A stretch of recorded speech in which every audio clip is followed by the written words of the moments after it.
Merci beaucoup pour cette présentation très, très claire et très, très complète, qui aborde beaucoup de points, beaucoup de dimensions. Alors, est-ce que, qui est-ce qui veut prendre la parole, en premier?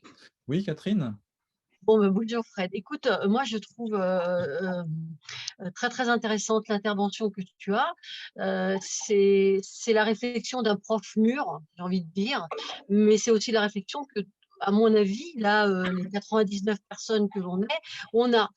Moi, ce qui m'inquiète, c'est, si tu veux, ce qu'il y a eu la brisure là, c'est-à-dire que tous ces jeunes profs là maintenant qui sont arrivés, on va dire, sur le marché du travail, c'est comment faire pour pouvoir les récupérer et leur inculquer un petit peu toutes les bases que nous on a eues.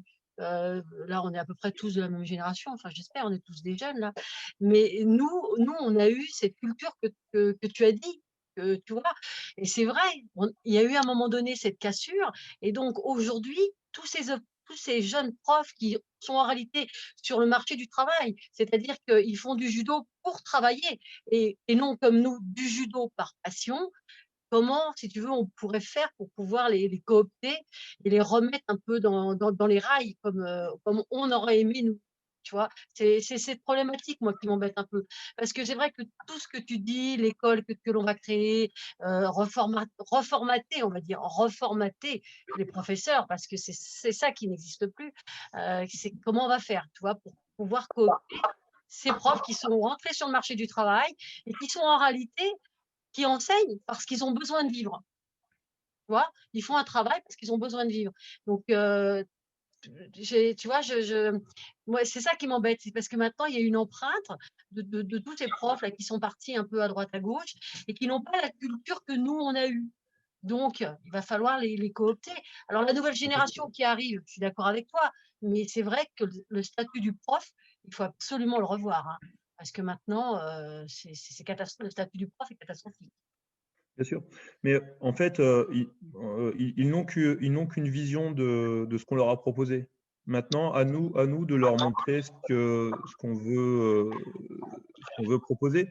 C'est-à-dire que aujourd'hui, on va essayer aussi donc, avec des experts, euh, faire passer les messages au niveau des formateurs qui ensuite feront les messages sur leur région. Nous également, on fera le tour des régions, mais comme l'a fait en fait à la base. Moi, ce qui m'attriste dans tout ça, c'est que quand je me suis lancé dans la campagne, en fait, je me suis rendu compte qu'on a perdu 20 ans. Il y a 20 ans, les choses étaient proposées, les choses étaient validées, mais ça n'a pas été ce qui a été. C'est pas la direction qu'on a pris.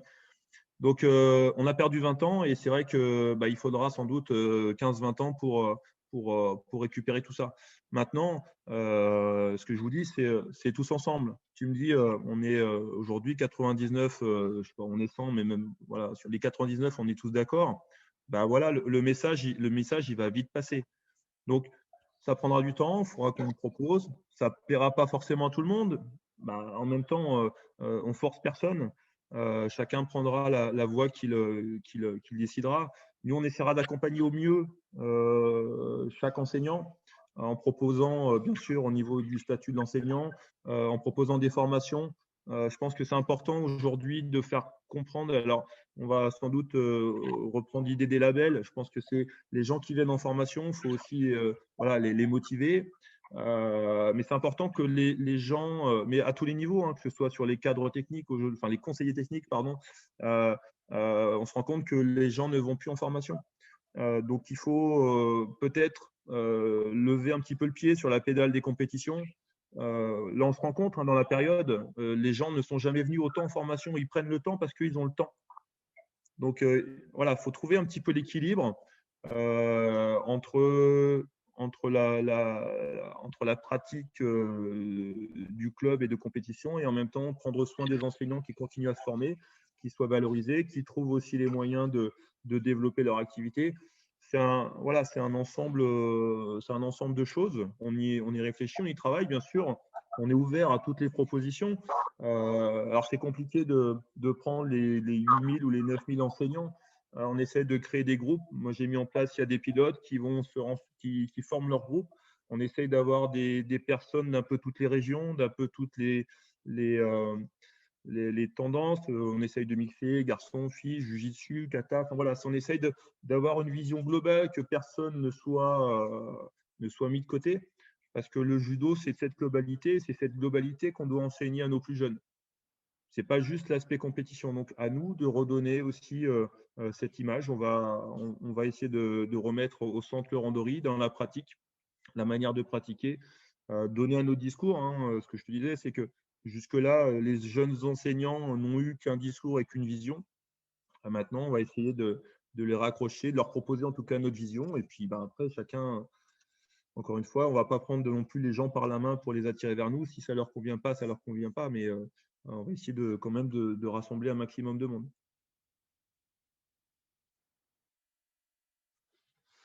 J'avais une proposition. Je ne sais pas si c'est bien, mais je me disais, il y a beaucoup de sports où il y a, si tu veux, où tu es obligé de repasser un contrôle par rapport à ton diplôme. Je ne sais pas si on pourrait faire un système de dire, par exemple, tous les 10 ans, on reconvoque les profs et on fait justement cette formation qu'on n'a pas pu avoir, où on remet à jour un petit peu les bases. Parce que si aujourd'hui, on va dire, grâce au Covid, il y a toutes les formations professionnelles qui marchent et où moi, j'ai jamais vu autant de professeurs dans les formations. Là, je suis dans mon comité, je suis formatrice. Et c'est vrai que c'est un plaisir de voir tous les professeurs. Trouver un système où dire, alors je ne sais pas, le terme obligation, c'est peut-être pas très pédagogique, mais dire tous les 10 ans, on refait un regroupement des profs et on remet sur la table un petit peu, on réajuste. Tu vois, parce que nous, notre diplôme, on l'a à vie. Nous, tu vois, on a un diplôme d'État, il est à vie.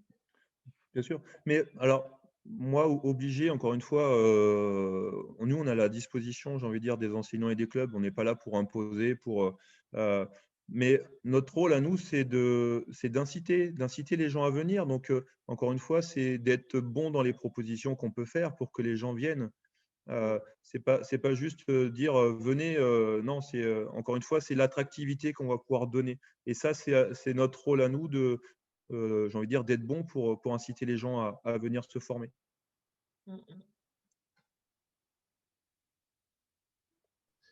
Jocelyn?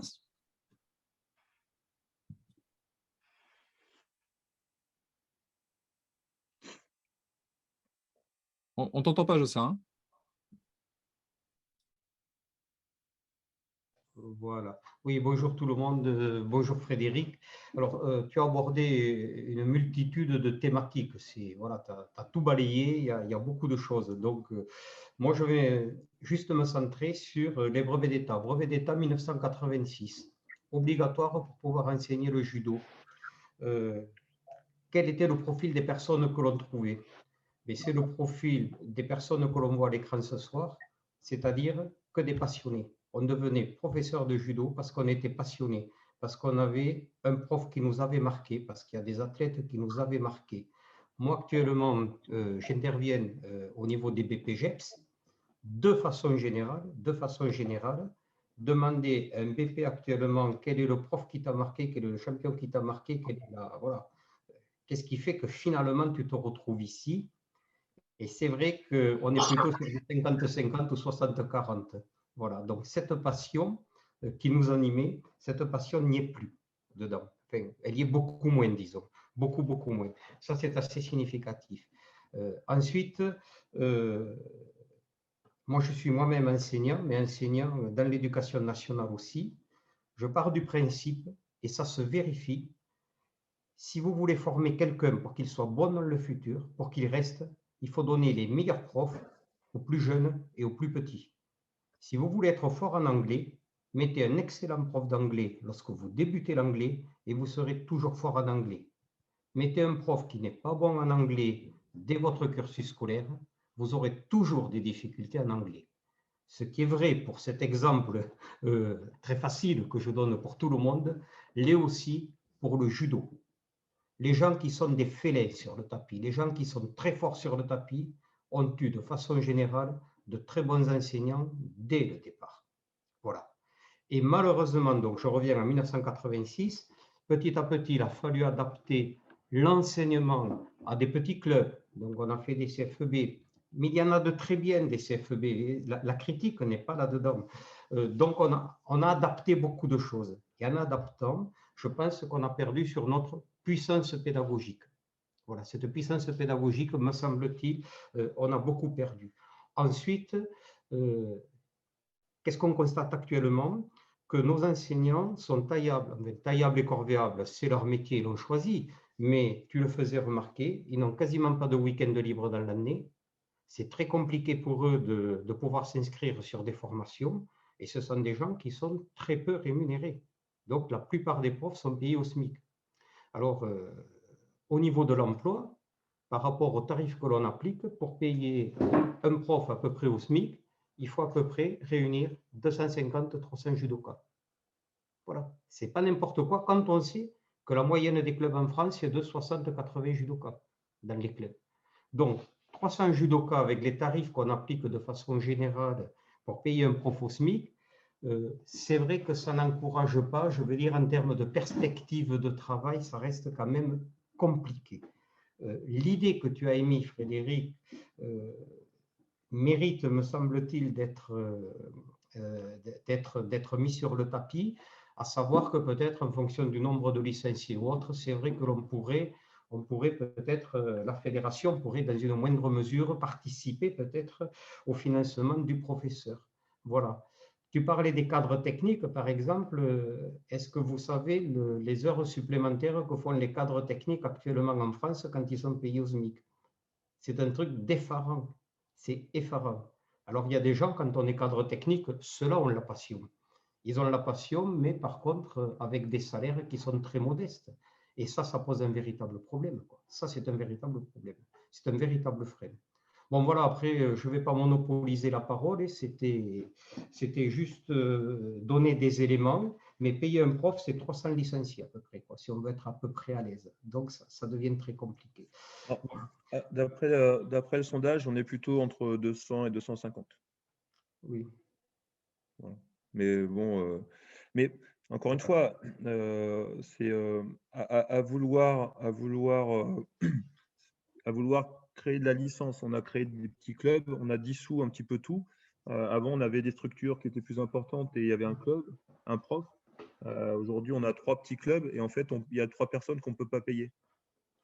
Oui. Donc voilà. Et bon, après, je comprends, il faut mettre des petites structures. Souvent, avant, mine de rien, avant, les gens se déplaçaient pour aller dans un club. Aujourd'hui, il faut presque aller chez eux pour que les gens viennent. Donc, il faut qu'on arrive à trouver un petit peu un équilibre par rapport à tout ça. Il y a des moyens. Alors, je pense qu'il y a des moyens aussi de trouver peut-être des financements pour les enseignants.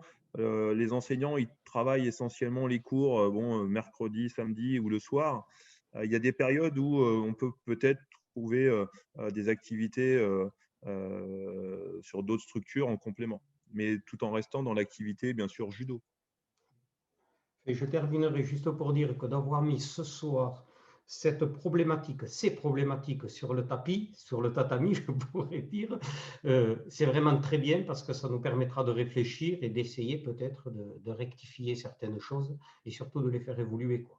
Et je trouve que c'est très bien d'avoir abordé ce thème ce soir. Voilà. J'en ai fini, je ne parlerai plus.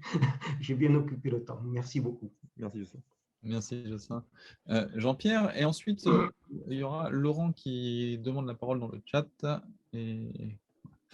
Jean-Pierre, s'il te plaît. Oui, vous m'entendez? Oui. Bonjour à tous. Oui, merci Frédéric pour le diapo. C'était très, très intéressant. En même temps, c'est un sujet qui moi, m'interpelle beaucoup. Pour revenir sur ce que Catherine disait, sur la formation, ça serait bien que tous les 10 ans, on ait un contrôle. Moi, je pense que ce n'est pas tous les 10 ans qu'il faut s'inquiéter de savoir si on est toujours au point. Je pense que ça ne s'arrête jamais. Et par contre, pour revenir aussi sur ce que disait Jocelyn, c'est vrai que les profs, je l'ai été, ce jeune prof compétiteur et qui s'occupait d'un groupe compétition. C'est vrai que, et encore, c'était il y a un temps où il y avait déjà quand même moins de tournois, mais on était déjà tous les week-ends, on était pris. Ce n'était pas un week-end sur 2, c'était tous les week-ends. Et donc, c'est vrai que la formation, pendant des années, je n'en ai pas fait. Alors, par contre, ça ne m'a pas empêché de me poser des questions. C'est-à-dire que bon, j'étais dans l'éducation nationale moi aussi, comme conseiller pédagogique EPS, donc forcément, je me suis posé des questions. Mais c'est vrai qu'il faut prendre conscience que les jeunes profs, je ne vois pas comment ils peuvent se libérer pour faire de la formation. Et les jeunes profs qui sont, comment dire, qui suivent des compétiteurs, ils sont tout le temps pris, tout le temps. Donc, je pense que là, il faudrait… Et puis, c'est aussi peut-être, comment je dirais, ce que tu disais aussi, Frédéric, une vision assez réductrice de ce qu'on nous a proposé. C'est-à-dire que pendant un moment, c'est vrai que la compétition, elle a pris un petit peu l'ascendant sur tout le reste. Et peut-être qu'on n'a pas su montrer justement que le judo, ce n'était pas que cette facette assez réduite en plus. Voilà.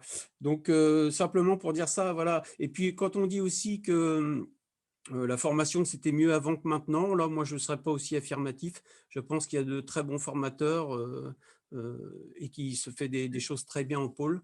Moi, je pourrais parler que de celui que je connais, évidemment, mais je pense qu'il y a des choses très bien qui se font et que là… Alors, par contre, ce que tu disais, que la formation, c'est-à-dire qu'on devrait, on fait le pôle, ou pour ceux, parce qu'il y a beaucoup qui sortent du pôle et qui veulent faire prof de judo, parce qu'on leur offre aussi cette possibilité-là. Et quand tu parles de passer par la mise à niveau avant de vraiment faire de la pédagogie, alors là, je rebondis sur autre chose aussi, c'est que tous les stages que j'ai pu connaître, il y en avait très peu de proposés sur la pédagogie. C'était des stages de formation technique qui étaient très intéressants. Moi, j'y trouvais mon compte. Mais sur le plan de la pédagogie, c'est-à-dire la façon d'enseigner à des enfants d'âges différents, ou même des adultes, moi, je ne trouve pas qu'on ait eu beaucoup de formations ciblées sur ces thèmes-là. Voilà. Oui, c'est un gros manque. Encore une fois, c'est… alors, pour revenir sur le BE et les formations BE et les formations d'aujourd'hui, ce n'est pas moi qui le dis, hein, c'est le sondage. Sondage, il a regroupé 3000 réponses.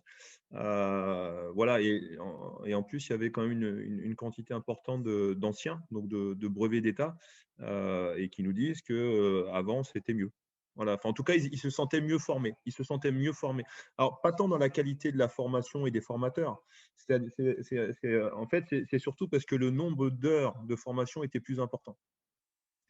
Aujourd'hui, sortir d'un CQP, enfin même d'un CFEB, c'est quand même limité en temps de formation.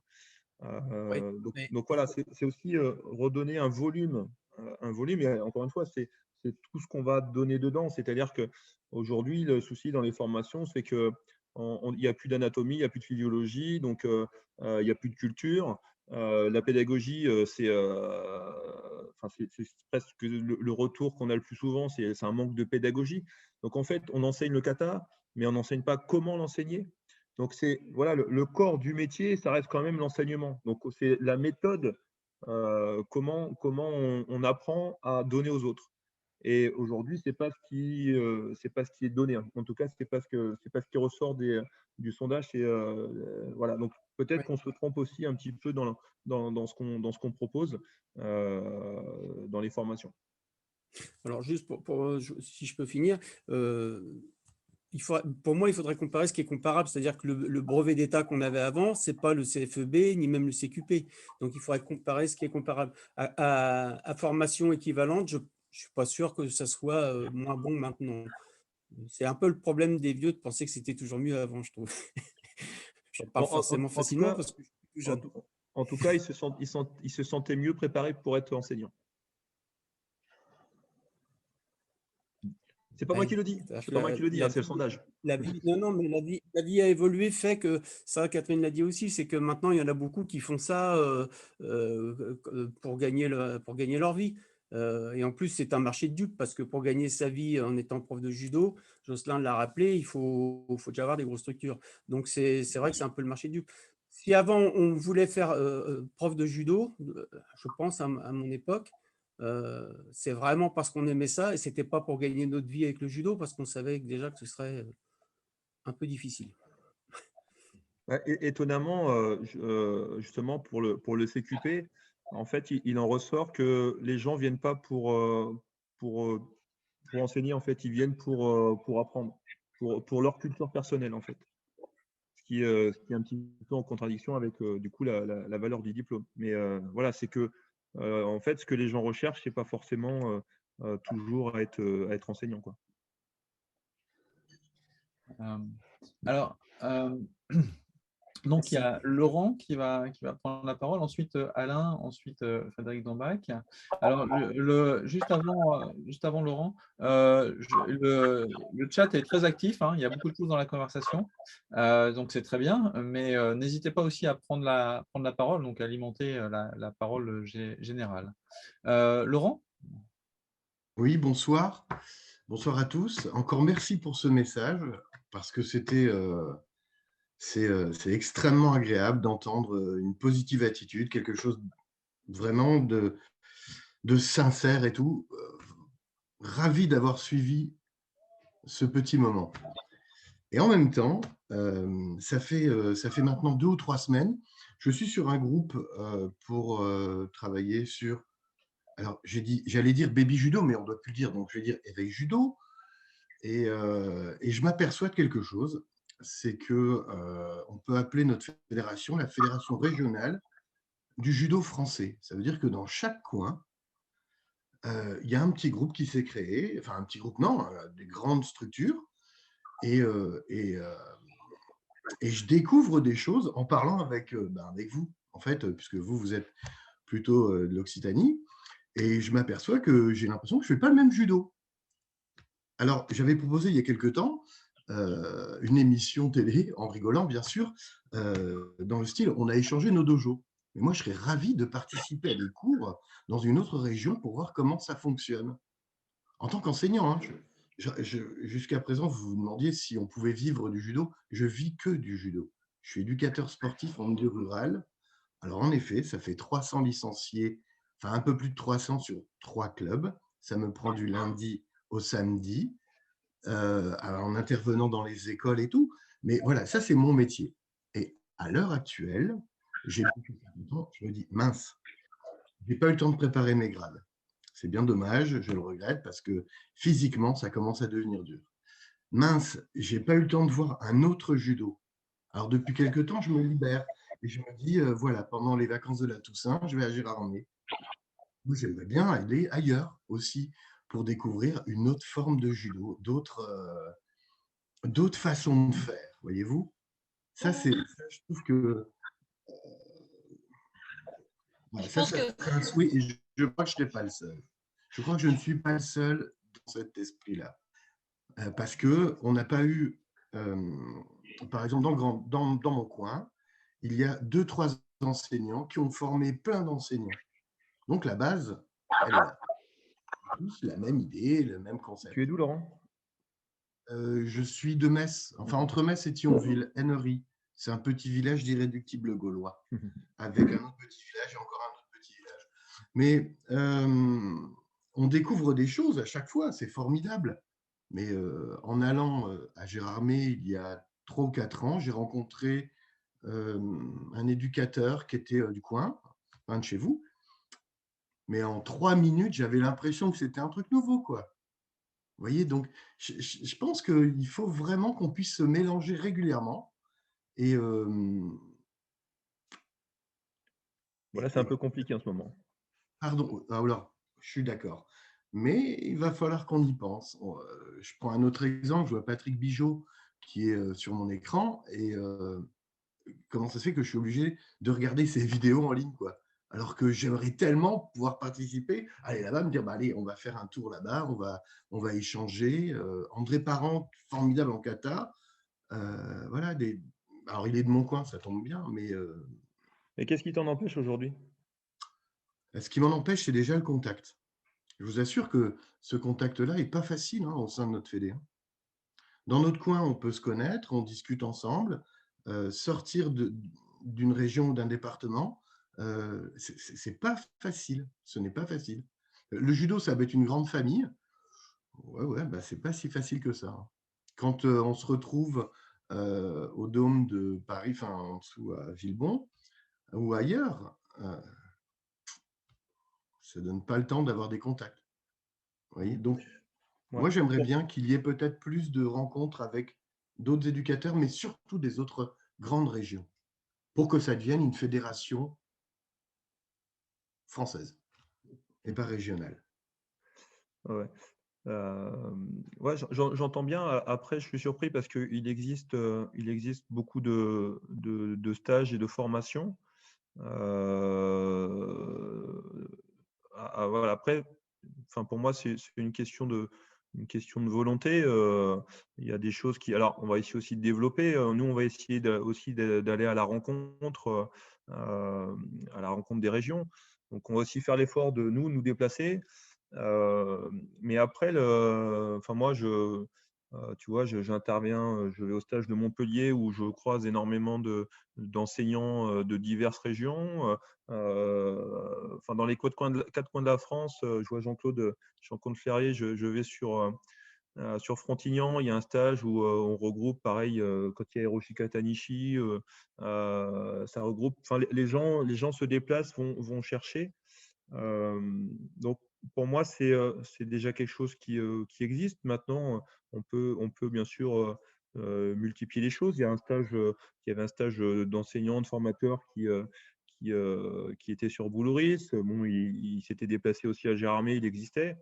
Voilà, enfin, pour moi, il y a déjà des choses qui se font au travers de la France. Alors peut-être dans la communication et peut-être dans l'ouverture, tu te sens peut-être pas un peu exclu et pas forcément incité à venir dans ces projets-là. Mais voilà, je pense que il y a moyen de faire et de se mélanger là. Bien sûr, la richesse, et moi j'en suis tout à fait fervent.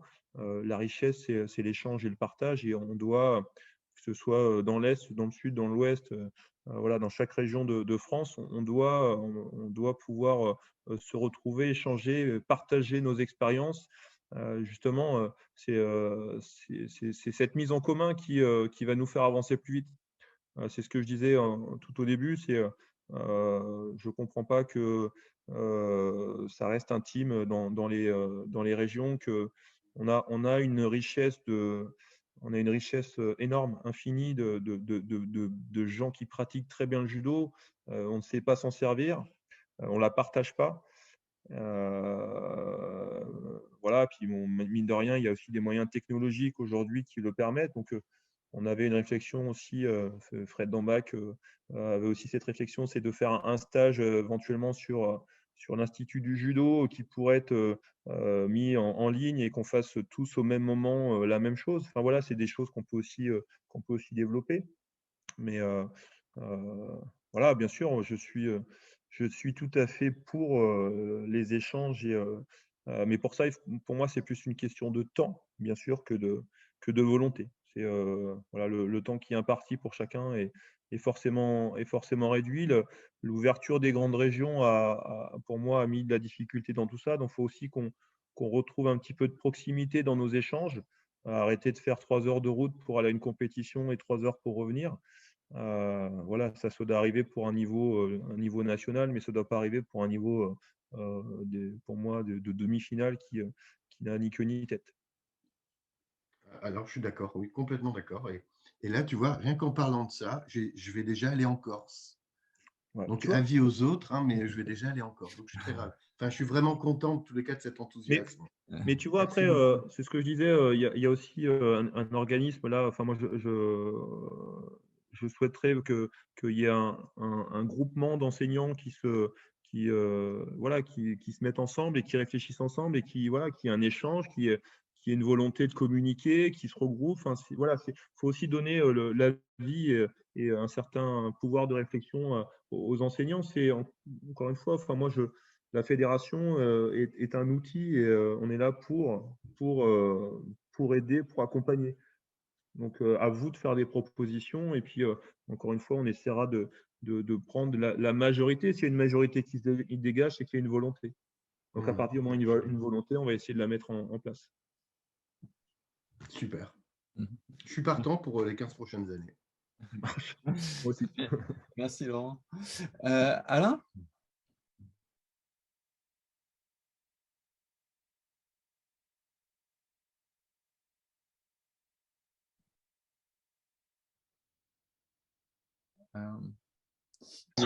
Voilà.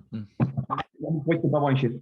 Bonsoir à tous. Alors, j'ai bu du petit lait à écouter Frédéric et j'ai particulièrement apprécié le fait que ce soit un grand champion qui, à un moment donné, nous dit qu'on doit s'appuyer sur 4 piliers et pas uniquement que sur le côté compétition. Je trouve que c'est vraiment un changement d'orientation qui devrait porter ses fruits. Ensuite, on a parlé de la passion.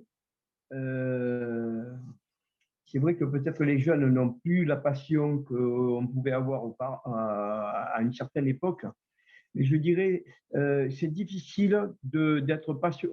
On a un outil fantastique qui est le judo, d'une richesse incroyable. Mais si on n'en présente qu'une partie très réduite, c'est d'autant plus difficile d'amener les gens à être passionnés pour une activité qu'on a mal présentée ou de manière trop restreinte. De la même manière que être prof de judo, c'est un métier fabuleux, c'est quelque chose d'extraordinaire, mais encore faut-il lui donner sa pleine dimension.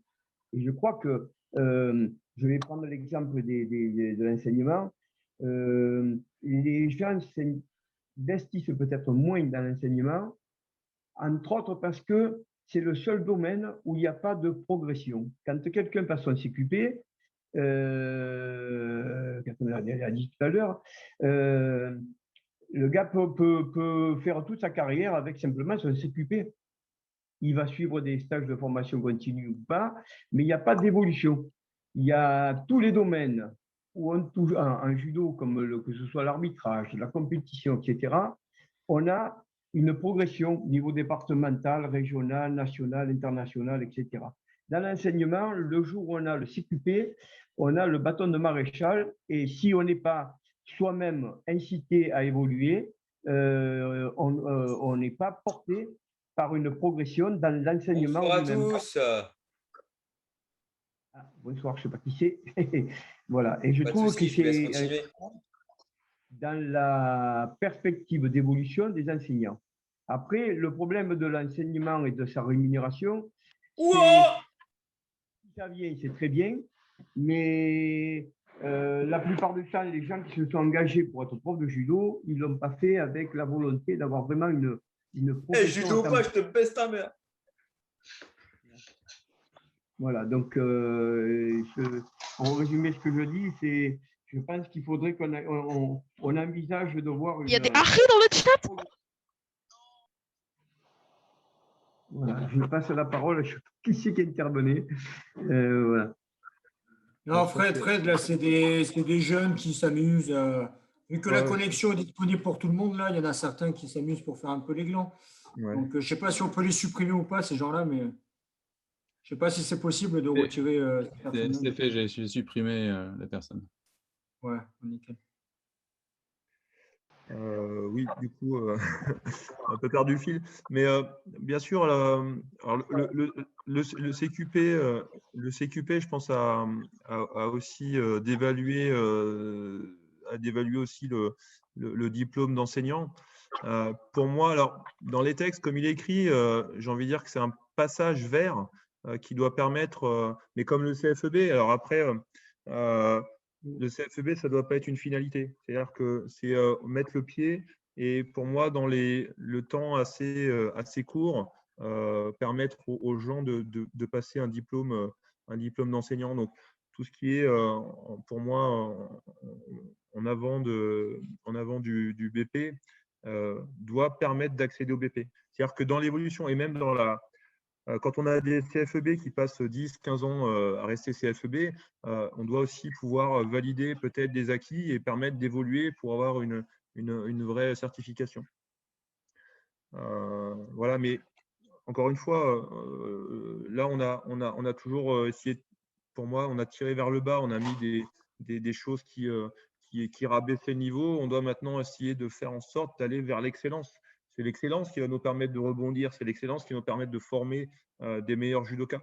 Alors bien sûr, il y a des gens qui sont très bons, qui se satisfont d'un CFEB qui leur permet d'enseigner. C'est pas le propos. Moi, ce qui m'intéresse, c'est de former des enseignants professionnels avec la capacité d'en vivre. avec la structure sociale pour en vivre, avec une évolution de carrière. Et c'est à nous de leur donner, en tout cas, les meilleurs outils pour y arriver. Et ça, je pense que c'est important aussi de les accompagner. Ce n'est pas juste sur un diplôme, c'est en fait de les accompagner aussi pendant tout le long de leur carrière, les inciter à faire de la formation et ainsi de suite. Qu'ils aient en tout cas tout à disposition et qu'il n'y ait pas de lacunes. Donc à partir du moment où il y a une demande, on doit être en capacité de leur proposer ce qui leur permettra d'évoluer.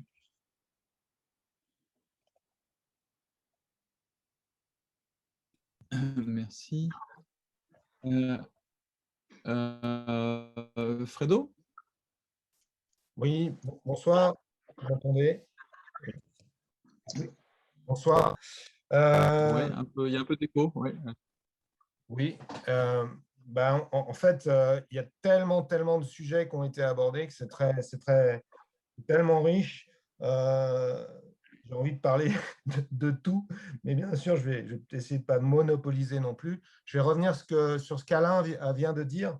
Et ça avait même commencé par Catherine beaucoup plus tôt, sur une sorte de contrôle des connaissances et le fait de pouvoir, oui, une fois qu'on a le bâton de maréchal, est-ce qu'on est fondé à le garder toute notre vie?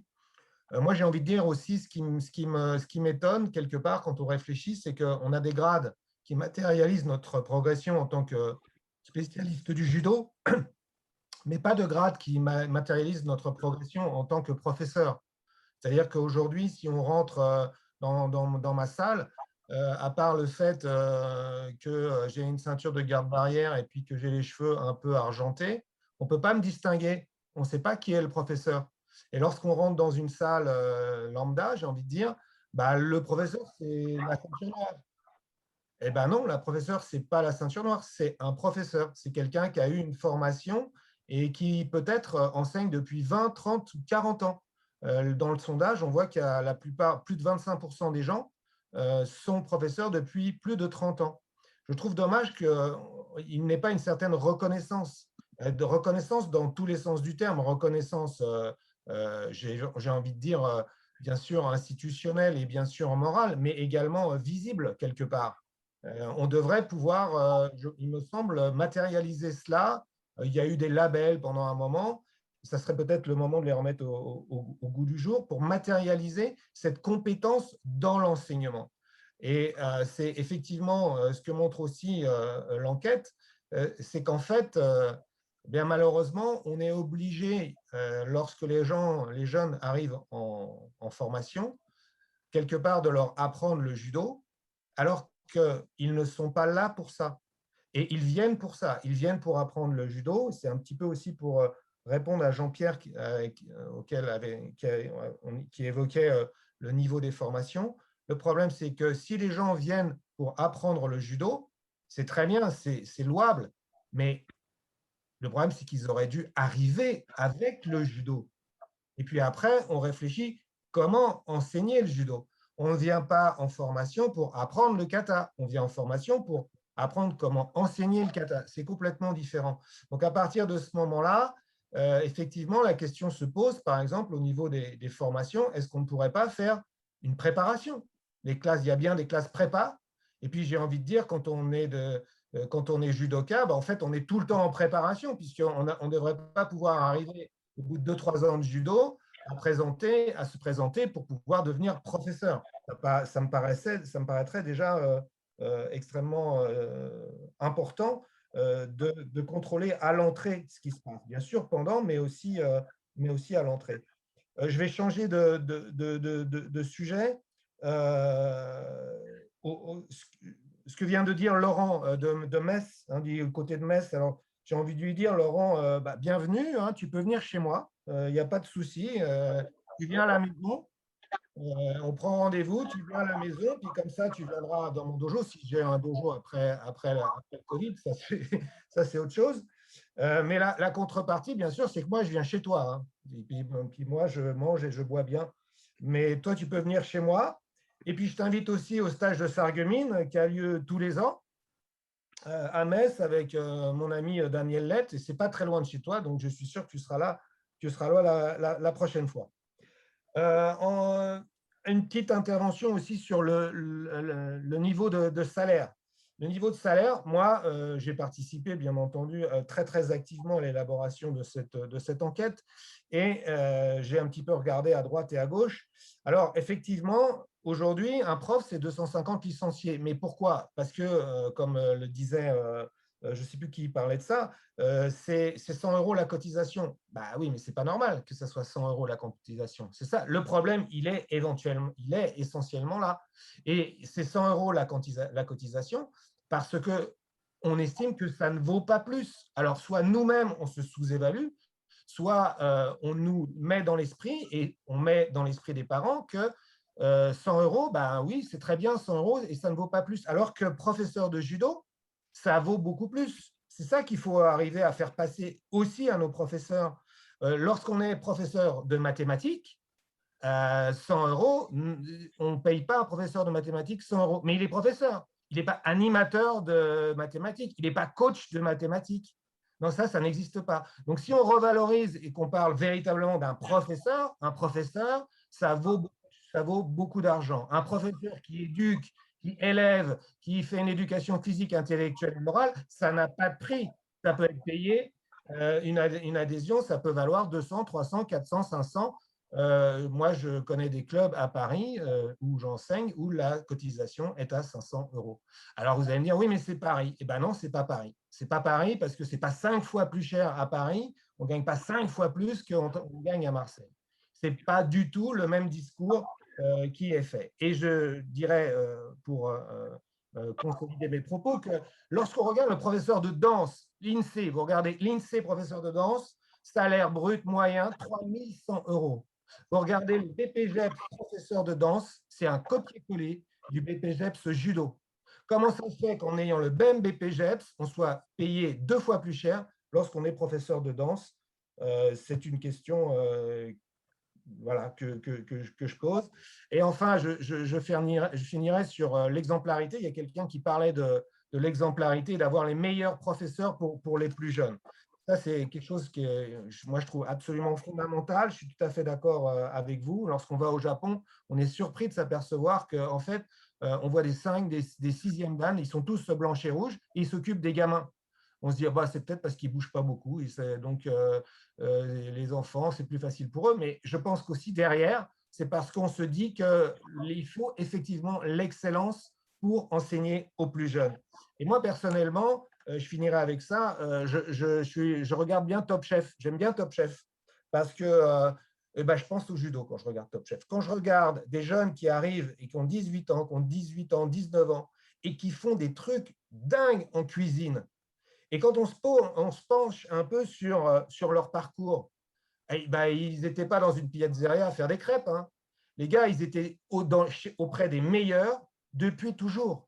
Ce qui fait qu'ils ont eu cette éducation de rechercher ce qu'il y a de mieux, d'être inventifs, créatifs. Et après, bien sûr, ils vont trouver leur propre voie, mais ils ont une voie, ils ont un enthousiasme, ils ont une passion qui est nourrie de leur expertise et de la qualité des gens qu'ils ont rencontrés depuis le début. Donc, essayons de ne pas faire des pizzaiolo et des vendeurs de crêpes au rabais, et peut-être qu'on aura de grands cuisiniers. C'est ce que j'espère pour la plupart d'entre eux. Merci. Merci, Fredo. Fred, est-ce que tu veux réagir? Non, je bois les mots de Fred. Voilà, c'est même dans son imaginaire et dans son fantasme, j'ai envie de dire, il pousse toujours à réfléchir. Et moi, c'est aussi la richesse que j'ai déjà dans ces échanges, et puis avec les anciens qui ont déjà un certain vécu. C'est surtout s'interroger et réfléchir sur le pourquoi du comment. Donc, voilà, j'ai pas de frein sur la pensée de chacun. Maintenant, c'est trouver le meilleur moyen d'exprimer notre judo.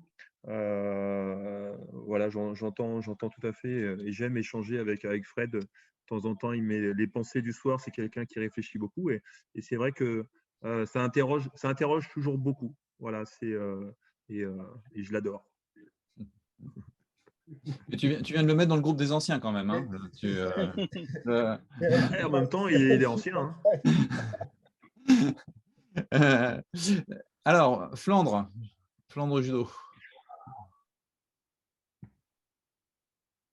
Ah. Oui. Bon. Alors, Bonsoir. Bonsoir tout le monde. Je ne sais pas si on entend. Oui, oui, oui. Voilà. Donc, par rapport aux réflexions des uns et des autres, je rajouterai quelques éléments. Je voulais savoir donc j'ai quelques questions et quelques commentaires. D'abord, est-ce qu'un questionnement pourrait être fait, ou je le suggère, hein, si je peux me permettre, à la fédération de recenser auprès de toutes les municipalités les équipements? Parce que le judo de demain, c'est aussi en fonction des bâtiments, des dojos conformes à la réglementation. Donc, je pense qu'il serait intéressant déjà de connaître pour chaque ville, et peut-être la fédération de ce fait-là, aider peut-être certaines municipalités qui ne développent pas ou qui n'encouragent pas les clubs locaux à proposer des équipements dignes de ce nom et de cette pratique. Ça, c'est la première réflexion. Alors, tout à l'heure, on parlait de choix. J'ai cru entendre le mot choix de petits clubs. Je voulais simplement spécifier qu'il ne s'agissait pas d'un choix, c'est un fait. C'est qu'il y a de plus en plus d'activités proposées à tous les enfants, et la démographie des enfants n'est pas en augmentation. Donc après, il suffit de faire une règle de 3, plus de sport, plus d'activités, moins d'enfants. Donc forcément, les clubs de judo, de fait, en pâtissent. Alors ça, il me semble, hein, c'est là. Après, on parlait aussi de la notion de compétition trop jeune. Alors peut-être, là aussi, on n'est pas là non pour faire les garde-fous, mais là, c'est un vécu. Pour participer à des interclubs, effectivement, la notion de compétition, il y a beaucoup d'interclubs auxquels je ne participe pas ou plus, parce que la championite aiguë pour des petits poussins, hein, c'est l'époque, hein, on est à Pâques, ça m'effraie un petit peu. Voilà, donc il y avait aussi peut-être un contrôle plus je ne sais pas quelle forme de contrôle peut avoir les ligues là-dessus, à part signer une autorisation d'organisation. Je pense que parfois, il serait peut-être plus vigilant de rendre visite parfois sur place et constater quelques dérives. Voilà. Et enfin, sur le professionnalisme des professeurs, effectivement, on parlait qu'il fallait 250 peut-être licenciés pour avoir un salaire décent. C'est sûrement dans les faits, hein, parce que je le vis ou j'en ai les conséquences puisque je suis dans un petit club. Mais par réflexion, pour avoir vécu connaître des professionnels du judo, la dispersion entre 5-6 clubs leur permet effectivement d'obtenir un salaire décent. Mais cette dispersion, et pas tous, hein, je ne mets pas tout le monde dans le panier, leur permet pas forcément d'être attentifs à toutes les demandes, y compris loisirs, des clubs dans lesquels ils enseignent. Voilà une partie de ma réflexion, mais j'arrêterai là. Merci. Alors, je n'ai pas toujours tout entendu parce que ça coupait pas mal. Après, vous parliez de la disparité des enfants sur les clubs. Alors, la question qu'on peut se poser, c'est pourquoi la fédération de basket a fait plus de 250 000 licenciés pendant que nous, on en a perdu 80 000. Et donc, aujourd'hui, la fédération française, enfin le judo est à la 17e place de l'attractivité, de par son attractivité. Donc, voilà, il faut peut-être aussi qu'on repense la manière de communiquer. Mais après, voilà, je pense que c'est aussi la divergence de ces dernières années qui ont fait quelque part où on en est aujourd'hui. Donc, c'est reprendre dans l'histoire aussi que j'ai pu exposer au début, c'est à la croisée des chemins, c'est reprendre aussi le contrôle sur ce qu'on veut faire. Quel est le judo qu'on a envie d'enseigner aujourd'hui? Est-ce que c'est, encore une fois, axé que compétition? Ou est-ce que ce que je peux vous proposer, c'est d'avoir un axe central de pratique tout au long de sa vie, dans une pratique, bien sûr, dans les meilleures conditions et en bonne santé, avec la possibilité d'avoir une branche un peu différente d'activité, ce que moi j'ai vécu en fait. Moi, je suis resté en club très très longtemps et ça m'a permis, enfin, ça m'a pas empêché quelque part d'être champion du monde. Aujourd'hui, moi, ce que je déplore, c'est que on a mis un seul axe de développement qui était l'épaule et on n'a plus permis au club de développer des gens performants. Alors qu'avant, il y avait la possibilité d'accéder quelque part au meilleur niveau sans être passé par un pôle. Voilà, donc je pense qu'il faut aussi laisser la liberté aux gens de pratiquer comme ils le souhaitent, de se développer aussi à leur vitesse, parce que chacun se développe à sa vitesse, et par contre permettre à tous les niveaux d'accéder à la performance ou au plus haut niveau si les gens le souhaitent. Aujourd'hui, on a orienté tout vers la compétition et on se rend compte que les pratiquants, la majorité des pratiquants ne sont pas des compétiteurs. Donc la proposition qu'on peut faire, alors pareil, c'est pas, moi j'aime pas trop le mot loisir parce qu'on fait pas du loisir, on fait du judo. Mais par contre, proposer une activité judo dans la globalité de ce qu'il est, c'est-à-dire avoir et peut-être proposer du jiu-jitsu, en tout cas une formation jiu-jitsu aux plus jeunes, les intéresser au kata, voilà. Enfin, pour moi, dans la partie jusqu'à 14-15 ans, les enfants devraient avoir découvert ce qu'est le judo dans sa globalité. Alors aujourd'hui, ce n'est pas forcément ce qu'on a. Alors, bien sûr, le temps qui est imparti est parfois limité. Et c'est pour ça qu'il faut peut-être accompagner les enseignants par des stages avec des hauts gradés, voilà, parce que comme on disait, comme le disait avant Fred, c'est proposer peut-être les meilleures personnes au meilleur moment. Donc, c'est aussi se servir de ces hauts gradés. Ces hauts gradés, aujourd'hui, quelque part, on ne les utilise pas alors qu'ils sont, ils sont là, ils ont le savoir, ils ont la connaissance, ils ont envie de partager, et quelque part, on ne fait pas appel à eux. Donc, moi, c'est quelque chose qui me dérange. Tout le monde doit faire partie de la communauté et de l'évolution de l'ensemble du judo. Et se servir de cette connaissance et de cette culture, ça doit être pour moi une nécessité et une obligation. Voilà, après, je ne sais plus les autres. Alors oui, s'interroger sur les structures, bien sûr, c'est important d'avoir une cartographie des structures et ça fait partie du développement, bien sûr, des territoires. En ce qui concerne les compétitions et les dérives, aujourd'hui, c'est aussi le rôle du conseiller technique d'être vigilant, d'accompagner les gens, de donner aussi, voilà, le problème, c'est que aujourd'hui, c'est pas le rôle qui est. Alors, bien sûr, je ne mets pas tout le monde dans le même panier, mais il y a eu beaucoup de dérives par rapport à ça et beaucoup ne sont plus vraiment sur leur feuille de route. Ils ne sont plus dans le développement du comité. Parce que peut-être aussi, et moi ce que je déplore, on a certains cadres qui ouvrent, enfin, pour ce que je peux comprendre, qui compensent aussi financièrement, donc qui sont sur des grosses structures de clubs et qui quelque part développent aussi leur structure club. Mais pour moi, il y a quelque chose qui ne va pas ensemble. Le conseiller technique, il doit être au service de son comité et doit être payé correctement pour développer l'activité comité. Et s'il développe ça, il aura plus de licences, il aura toujours les moyens de le financer, je pense. Oui, voilà. Donc, oui, votre discours va dans mon sens et ça fait donc plus de 40 ans que je pratique ce discours, donc il me sera facile d'y adhérer, tout simplement. Bonne soirée. Merci. Merci. Aurélien ? Et bonsoir à tous. Merci encore à la Ligue Occitanie de proposer, même aux gens extérieurs à la Ligue. Et Nouvelle-Aquitaine.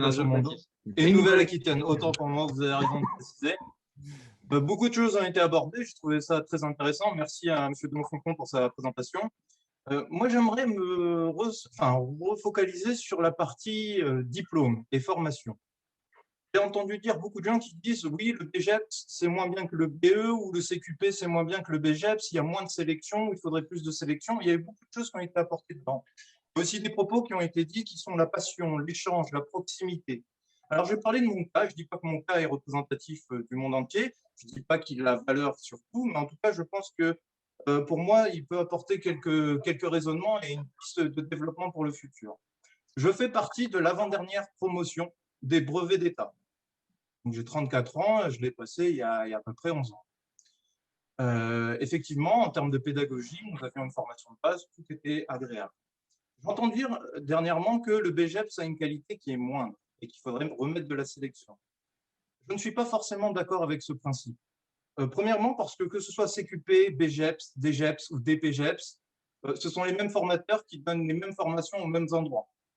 Donc, si le CQP à la base est mauvais, si le BPGEPS est mauvais, c'est peut-être que la manière de former, ce qui est demandé pour passer les examens, ne correspond pas forcément à ce qui va dans l'esprit de la passion et de l'échange. Et je vais vous donner un exemple concret. Il y a 3 ans de ça, j'ai un ami qui était judoka, qui était plus gradé que moi, qui a décidé de passer son BGEPS. Il a fait toute sa carrière, donc il a fait une trentaine d'années de judo en tant que licencié dans un même club. Il a envie d'aider à reprendre cette relève. Un jour, il a été refusé à l'oral. Son dossier a été rejeté et de par la note qu'il a eue au dossier et à l'oral, il n'a pu avoir son BPGEPS. C'est un dossier, ce dossier-là dont je parle, il n'était pas demandé à l'époque quand on était brevet d'État. Il se trouve que de par ma formation en dehors du judo, j'ai fait des études d'ingénieur, j'ai fait des études de commerce supérieur à l'étranger en Australie. Eh bien, le dossier qu'on lui demandait, toutes les idées, toute la passion, parce que c'est un vrai passionné, était là.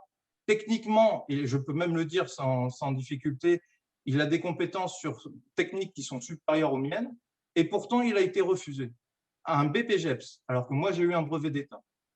Dans son dossier, il y avait plein d'idées, il y avait de la volonté, il avait envie de développer un club de judo. Le problème, c'est qu'effectivement, les idées étaient désorganisées. La structure de son dossier n'était pas bonne. Mais cet homme, aujourd'hui, parce qu'à la différence, c'est que moi, à mon époque au BE, j'ai pu bénéficier de proximité et d'échange en faisant un candidat libre, en étant à une école des cadres, dans les Yvelines, où vous payez un club payé 400 € et pendant une année, vous pouviez suivre une formation tous les week-ends. Aujourd'hui, si on regarde un CQP ou un BPGEPS, on vous demande au minimum 4 500 €. Alors certes, il y a des aides, il y a des formations, je veux bien, mais déjà, on a une sélection qui est pécuniaire, qui n'est plus de l'ordre de la passion, qui n'est plus d'un ordre objectif. Des petites structures n'ont pas forcément tous les moyens ou peuvent mettre tout ce financement ou toute cette aide pour former un jeune. Puisque déjà, comme on l'a renommé, il y a des difficultés en termes de payer un enseignant lui-même. Ça, c'est le premier point. Le deuxième point, je lui ai donc aidé à restructurer. J'ai gardé ses idées, je n'ai pas triché, j'ai pris ses idées, je les ai réorganisées, j'ai refait un plan correct. Je l'ai aidé à préparer son oral, à s'exprimer, parce que ce n'est pas toujours évident. On a parlé de communication, effectivement. On peut montrer la beauté du geste, mais si on n'a pas la simplicité de pouvoir échanger et de parler et de transmettre cette information, parfois ça peut un peu bloquer. Il a fait son oral, il a donné son dossier. La personne lui a dit « Je ne comprends pas pourquoi vous avez été refusé la première fois. » Le jury lui a dit ça, il est revenu, il m'a dit « Oui, c'était exactement la même personne, le même passionné. » Et là, on l'a bloqué sur un dossier technique où on est plus, pour moi, de l'ordre d'un business plan, pour avoir fait des études de commerce et des études d'ingénieur. On n'était plus dans l'ordre du judo ou de la passion ou dans le rôle de l'enseignement. On demandait à un enseignant, à un professeur de judo, de gérer une entreprise dont il n'a même pas les rênes, puisque ce sont des présidents, pas forcément des judokas de club, qui eux ont les rênes pour vous développer le club. Et donc, c'est simplement dans ce sens-là de dire attention à la sélection que l'on veut mettre. Peut-être que le contexte, on rentre aujourd'hui dans une partie un peu trop intellectuelle et business dans ce qu'on demande dans le diplôme. Et ce temps, au lieu de le passer à faire un dossier en disant comment vous allez monter votre club, qui pour moi est plus de l'ordre de la fédération ou des ligues ou des comités d'apporter des dossiers ou une manière d'être pour soutenir les clubs à cet endroit-là, plutôt que le professeur de lui devoir créer des outils, mettre en place des choses pour développer son club. L'échange peut aller dans les deux cas. Et cet échange, au lieu qu'il ait passé je ne sais pas combien d'heures à faire son dossier, eh bien, on aurait pu le mettre dans de la pédagogie. On aurait pu le mettre effectivement dans une partie où on aurait développé plus de compétences techniques. Enfin, on parle de sélection. Oui, moi, j'ai envie de dire, mais dans le système scolaire, ce qu'on peut faire, c'est on peut faire dire aujourd'hui, à l'instant T, tu n'es pas bon, on peut rallonger ton cursus et te faire une formation qui te permettra d'intégrer. Donc, faire des cursus peut-être avec des longueurs un peu plus longues à partir d'un test de sélection. On ne supprime plus la passion, on n'a plus forcément de sélection pécuniaire ou de blocage, et on permet à tout le monde de s'exprimer. Voilà, c'était juste un échange. Je ne sais pas ce que vous en pensez. En tout cas, je pense que de ce qui a été dit aujourd'hui, il y a des belles voix qui se développent.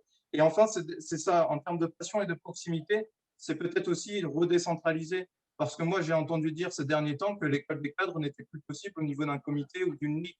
Ou, enfin, en tout cas, un gros comité ne pouvait plus avoir son école des cadres. Il est obligé de tout recentraliser au niveau d'une ligue. Et je trouve ça un peu dommage. Parce qu'une ligue comme l'Île-de-France, même si on n'a peut-être que 20 km, avec les bouchons parfois, ou les horaires, le travail, on ne peut pas se rendre aussi rapidement dans le centre de Paris que si on était à 40 km à l'extérieur de notre région. Et c'est ça aussi pour moi la proximité, le développement et le niveau. Je tiens à rappeler encore que ne critiquons pas et ne mettons pas en opposition les CQP, les BPGEPS et les BE les uns envers les autres, mais plutôt disons que ceux qui ont formé les BE d'hier, ce sont les mêmes qui aujourd'hui forment ces BPGEPS, qui ont eu un rôle et une responsabilité dans la formation des BE et des BPGEPS. Donc, au lieu de dire non, ça ne va pas, c'est peut-être la manière dont c'est enseigné, peut-être la manière dont est transmis le savoir, ou peut-être le contenu qui est demandé qui ne va pas, et à ce moment-là, peut-être travailler ensemble sur comment faire avancer ce contenu. Je vous remercie, puis j'ai pris un peu de temps, je m'en excuse. Ouais, juste, ton ami, c'était un DE qui l'a passé, hein. Pas un BP, un DE. Il me semble que c'était un BPGEPS. Hein. Non, enfin après, je pense que ça devait être un DE, parce que, encore une fois, c'est peut-être qu'il a été mal orienté sur ce qu'il voulait faire. Parce que le DE, forcément, il va s'orienter aussi sur l'organisation du club et la gestion du club.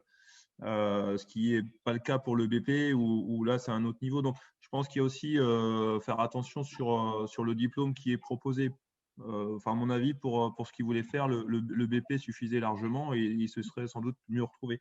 Après, bien sûr, il y a toujours la possibilité d'avoir des erreurs, mais et bien sûr, je ne mets pas en opposition les diplômes. Chaque diplôme a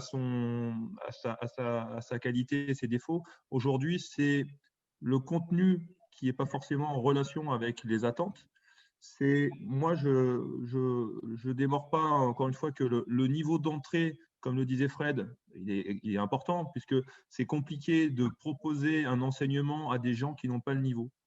Donc, alors, peut-être, comme le propose Fred, de faire une école en amont pour mettre à niveau, mais on peut pas proposer une formation quand il faut apprendre le judo aux gens qui rentrent. Alors, tu as peut-être des gens qui ont le niveau, mais si dans la classe, tu as des gens qui n'ont pas le niveau, souvent, tu te mets au niveau des plus faibles pour accrocher le groupe.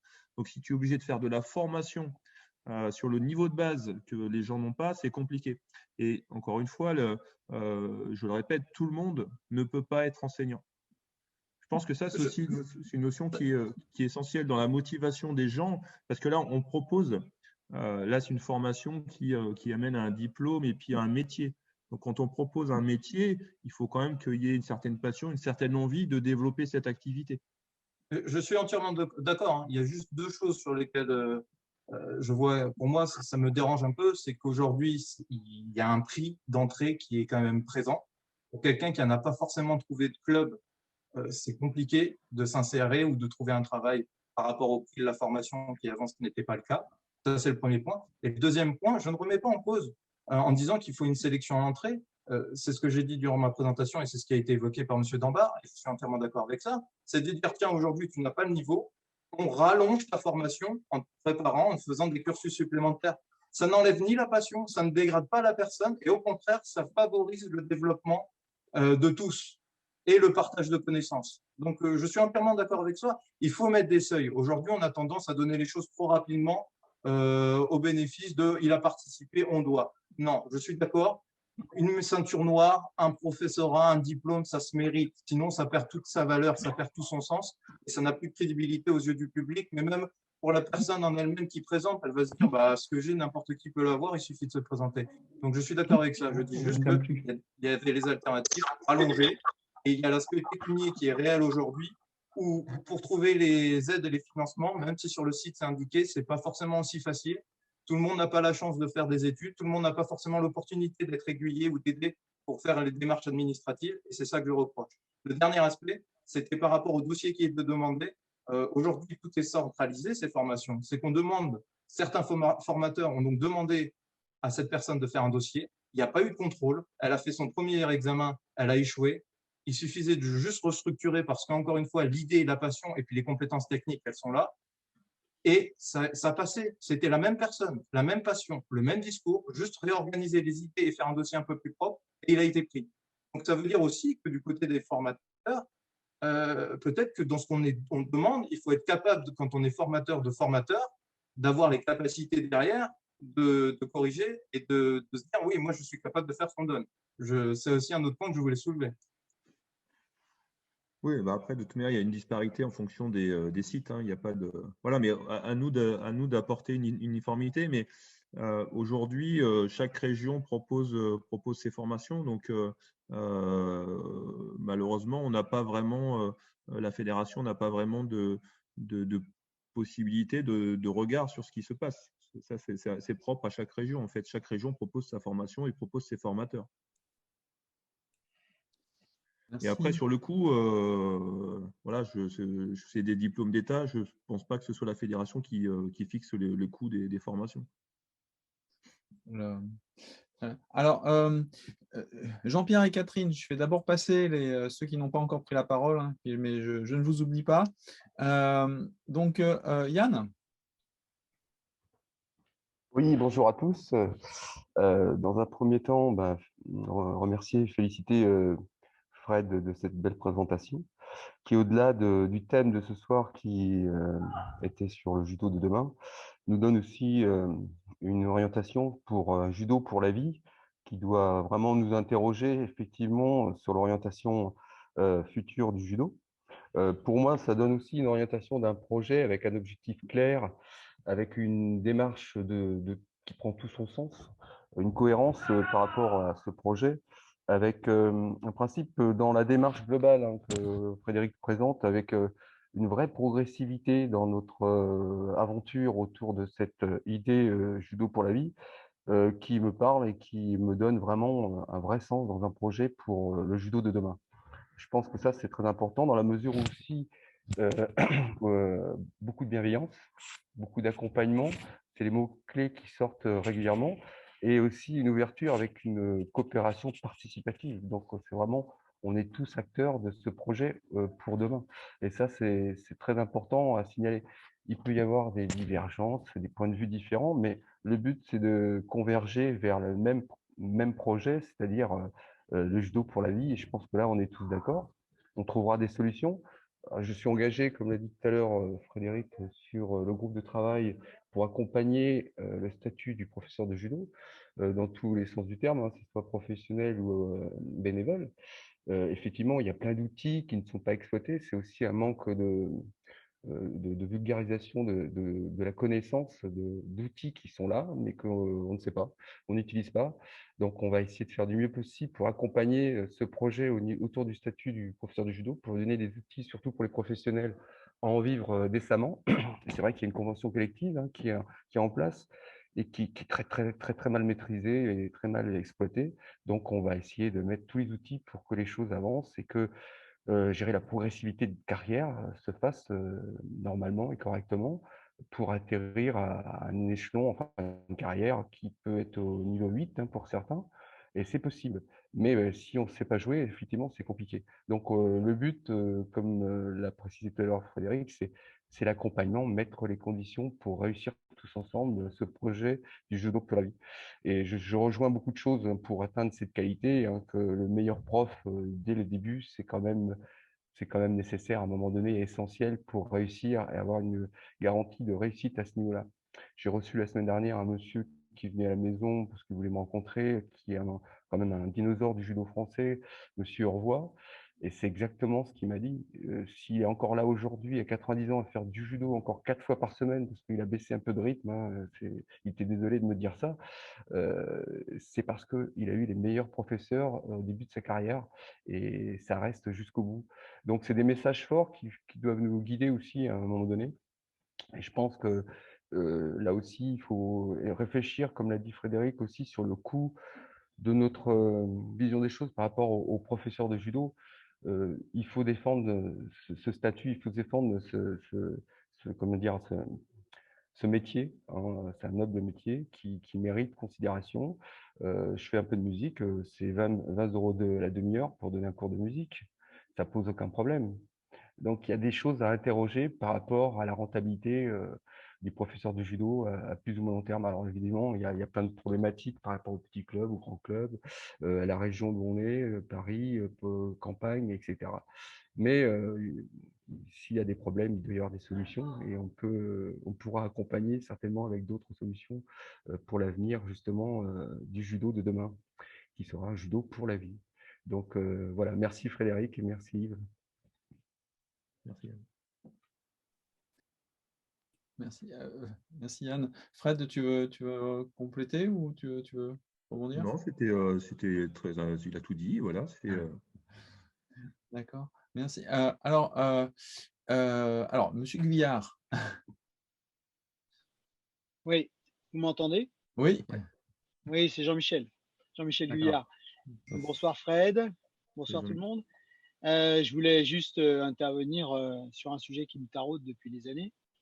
En fait, on parle de pédagogie, on parle de la qualité de l'enseignement. Enfin, je rejoins Jocelyn et Frédéric Dambach sur ce problème de qualité et qu'il faut à tout prix essayer de conserver. Mais quand on se retrouve en animation, compétition auprès des jeunes, quand on rassemble des benjamins ou des poussins ou même des mini-poussins, quel que soit l'événement organisé pour le judo, je trouve qu'on n'est vraiment pas à la hauteur. Et peut-être qu'il serait utile auprès de la Fédé d'ouvrir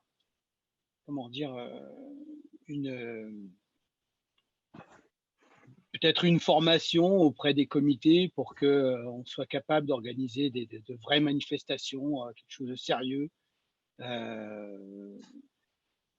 pour justement accueillir correctement nos petits judokas et que cela parte de nos compétitions ou animations heureux, même si il y a peut-être au bout une défaite.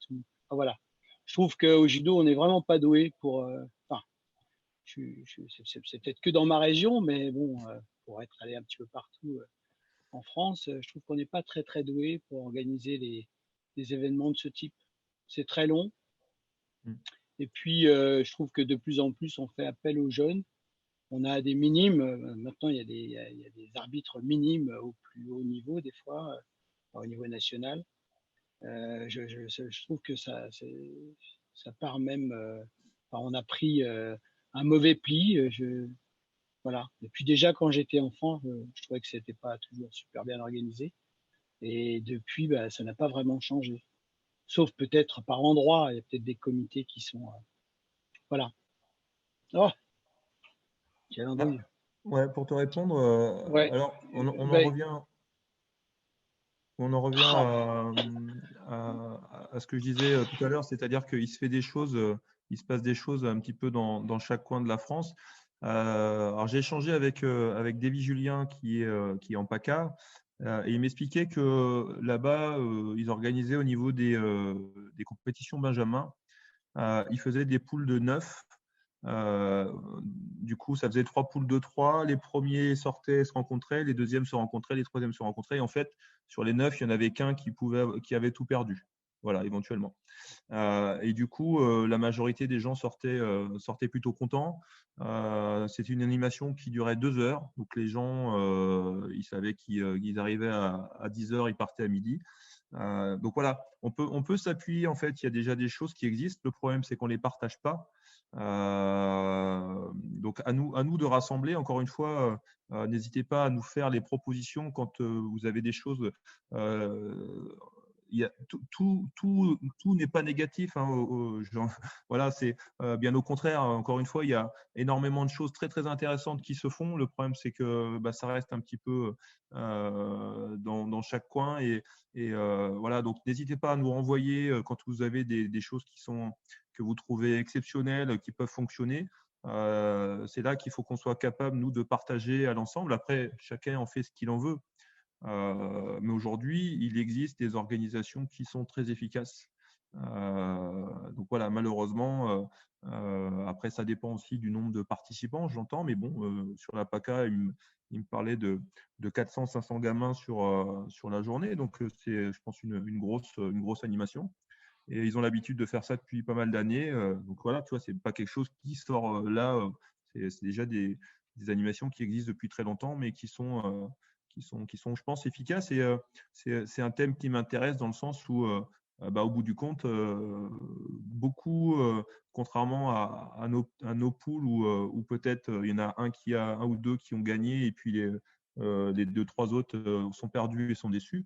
Mine de rien, sur l'ensemble, il y en a quand même une minorité qui peut être déçue et l'animation reste quand même assez positive. Merci Fred. Alors je ne sais pas si Jean-Michel Aiguière nous entend encore, mais donc Patrick Bigot. Bonsoir à tous. Bonsoir, Patrick. Vous allez bien, j'espère. Et si on parlait des stages nationaux, ce que j'ai remarqué chez nous, les stages régionaux de rentrée, c'est à la carte. Il y a des gens qui viennent à l'heure qu'ils veulent, ils repartent à l'heure qu'ils veulent, le jour qu'ils veulent. Bon, ça c'est un constat que j'aime pas. Et il y a beaucoup dans ce stage des CFEB. Ils viennent chercher leur formation continue. Par contre, les enseignants, il y a des enseignants qui ont le diplôme depuis X années, on ne les voit jamais. Alors, comment évoluer là, hein? Bon, le stage national, avant, il y avait des stages nationaux gratuits pour tout le monde. Il y avait du monde. Au début, j'étais débutant et j'étais impressionné par les plus anciens et tout. Et après, bon, les derniers, c'était payant. Donc, pour un professionnel qui est en formation continue, il pouvait se faire rembourser, mais les autres, il fallait qu'ils se débrouillent. Et j'étais un peu dans ce cas-là, mais ce n'est pas grave. Mais ce que j'ai remarqué, c'est qu'il y avait moins d'anciens. Et de là, je me suis retrouvé dans les plus anciens. Alors, je dis, mince, j'ai vieilli là. Et voilà. Donc, Fred, qu'est-ce que tu vas faire à ce sujet? La formation continue. Alors, justement, sur le stage de rentrée, là, normalement, il y a un questionnaire qui est passé, qui est parti pour justement avoir un petit peu le retour sur le format que les enseignants souhaiteraient. Moi, personnellement, j'aimerais que ça se fasse sur un jour et demi comme ça se faisait auparavant, le samedi et le dimanche matin, avec une partie aussi convivialité, échange. C'est aussi un moment de rencontre sur la région. C'est clair que quand la saison a démarré, c'est peut-être plus difficile de se retrouver. Donc là, c'est un moment de partage, mais aussi de pratique et pas juste un instant où on vient chercher des informations nationales. Voilà, on parle judo, donc il faut qu'il y ait de la pratique judo. Comme toi, quand je vais aux stages nationaux de rentrée, quand il y a une petite demi-heure ou une petite heure de pratique, je reste surpris de voir le nombre de personnes qui sont là sur le bord à discuter plutôt qu'à pratiquer. Mais ça fait partie, tu vois, des piliers aussi, et retrouver un petit peu du sens à tout ça, à cette pratique. Il faut pratiquer. On n'est pas juste derrière une caméra, on n'est pas juste à discuter. Il faut aussi mouiller le kimono avec, encore une fois, les moyens qu'on a. Donc, que les anciens qui ont des petits soucis de santé puissent rester sur le côté, voilà, je peux le comprendre, mais des jeunes enseignants qui ont 25-30 ans sont sur le bord à discuter, j'avoue que ça me dérange. Hein, enfin, tu as vu ce qui s'était passé même à un stage de Luc-sur-Mer où tu as les enseignants du comité qui sont là et qui en fait ne pratiquent pas. Donc on ne comprend pas bien ce qu'ils sont venus chercher.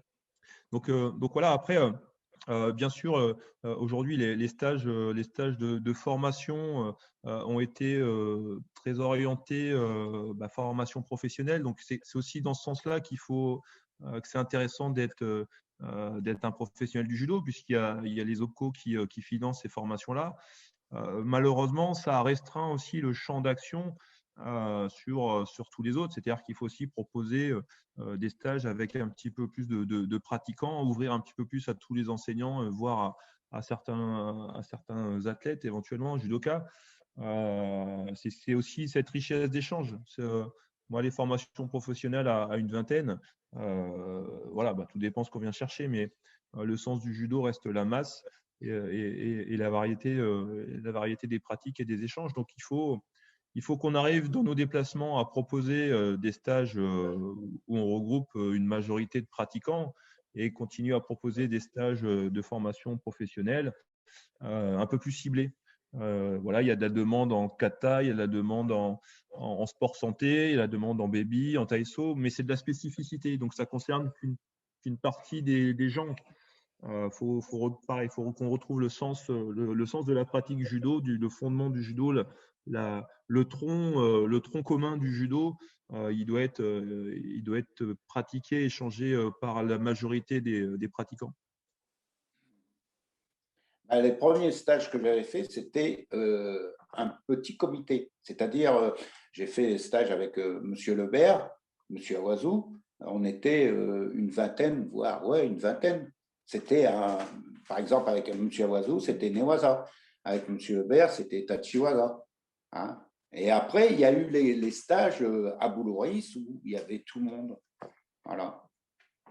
Et le premier stage que j'avais fait, c'était parce qu'on était dans l'interrégion nord-est, c'était en 77 à Strasbourg. Et c'était un stage interrégional. Il y avait même Christine Herzog qui avait montré le Juno Kata. C'était la première fois que je faisais le Juno Kata. Et bien là, alors, on était loin parce que on était même financé pour notre transport par la Fédé. Et moi, comme j'étais cheminot, j'ai rien eu parce que j'avais le train gratuit. Voilà, c'est une petite histoire. Hein. Bien sûr. Mais après, bon voilà, les temps ont aussi changé. On connaît aussi les finances aujourd'hui de la fédération qui sont en difficulté. Mais on peut s'appuyer sur cette formation professionnelle parce qu'elle est financée et elle peut permettre aussi à ceux qui n'ont pas d'aide de participer à moindre coût. Voilà, il y a des aides aussi de la fédération, mais de toute manière, il faut essayer de toucher un maximum de personnes et proposer. Voilà, la formation, pour moi, elle est essentielle, donc il faut qu'on touche un maximum d'enseignants. Mais le problème aussi, c'est les CFEB. Chez nous, il y a beaucoup de CFEB. Et on les incite à passer le diplôme supérieur, CQP, voire BPGEPS, même en VAE. Mais non, hein, ils ne bougent pas. Hein. Ils restent dans leur CFEB, point final. Hein. Alors voilà, et des jeunes, il n'y en a pas beaucoup de jeunes. Hein. Quand tu vois la majorité des professeurs, ils sont âgés. Hein.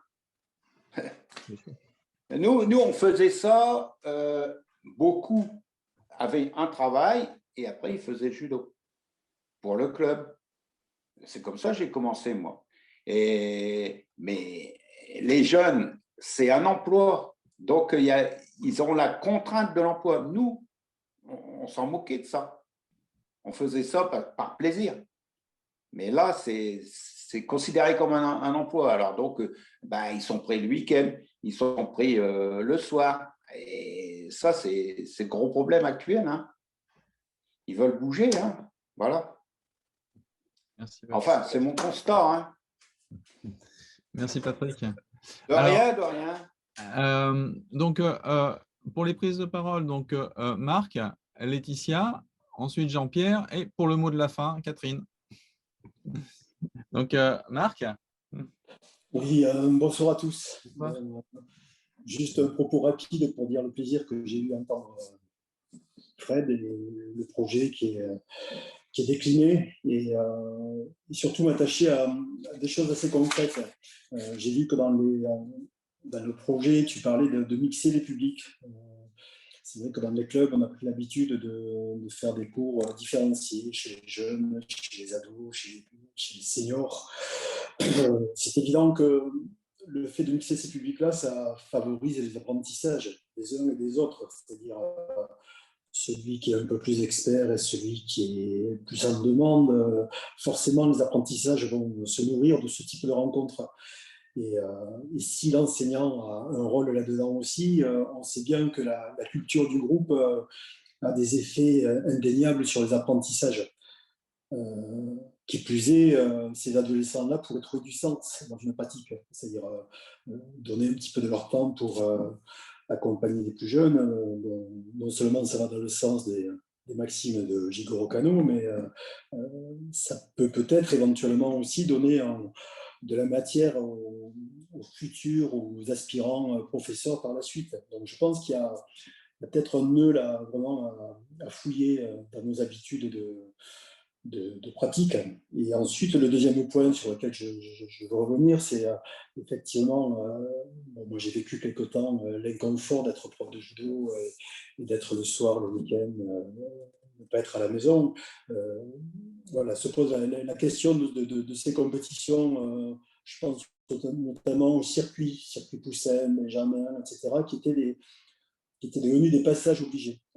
Ce faisant, on en a oublié la dimension de la rencontre. C'est qu'évoquait notre collègue tout à l'heure, c'est-à-dire aller vers les gens et s'entraîner ensemble, éventuellement faire une compétition en ligne à la suite d'un entraînement. Je trouve que ça avait une certaine saveur et en plus ça permettait à la vie de club de se vivre pleinement. C'est-à-dire que les gens mouillaient la chemise un petit peu pour recevoir les autres clubs. Donc, cette dimension d'échange est, me semble-t-il, une voie dans laquelle on pourrait retrouver du sens aussi, du sens et un peu plus de temps pour les enseignants.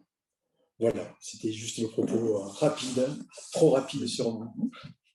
Et pour revenir sur justement sur le partage et la participation des plus grands, moi je l'ai vécu, c'est-à-dire que des minimes, bon, je pouvais m'entraîner avec les seniors, mais j'avais des seniors qui étaient là pour me guider, pour m'accompagner, et ce qui, je pense, m'a aussi fait progresser très rapidement.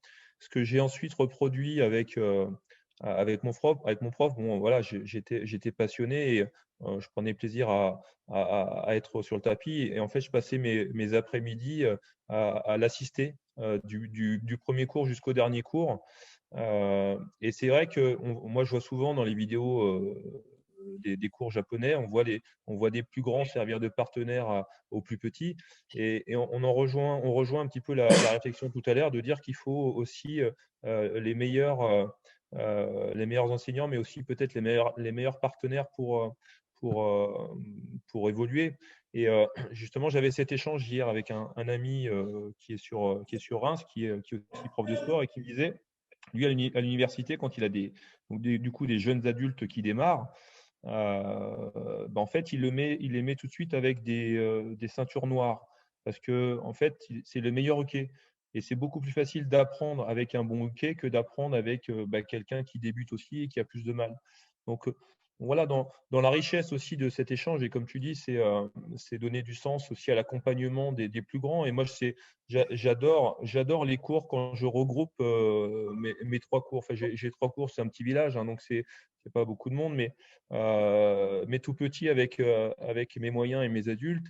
Et c'est juste un pur bonheur de regarder comment chacun s'adapte. Même juste, il m'est arrivé d'avoir un enfant, on va dire, un peu autistique. Mais la richesse que les enfants ont à le prendre en charge, en fait, le rôle de l'enseignant, là, il ne sert plus à rien. Les enfants, ils ont compris leur rôle. Et ça, je trouve ça vraiment excellent.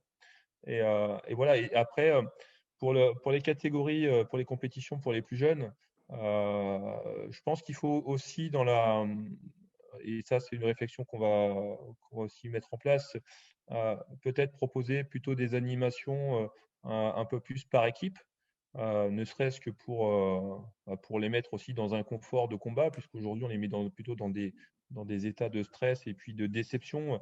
Je ne me rappelle pas, alors ça fait toujours vieux, à mon époque, de voir autant de gens pleurer d'avoir perdu. Aujourd'hui, j'ai l'impression que les enfants, dès qu'ils sont en échec, ils se mettent dans des états pas possibles, sans doute avec une pression énorme sur les épaules.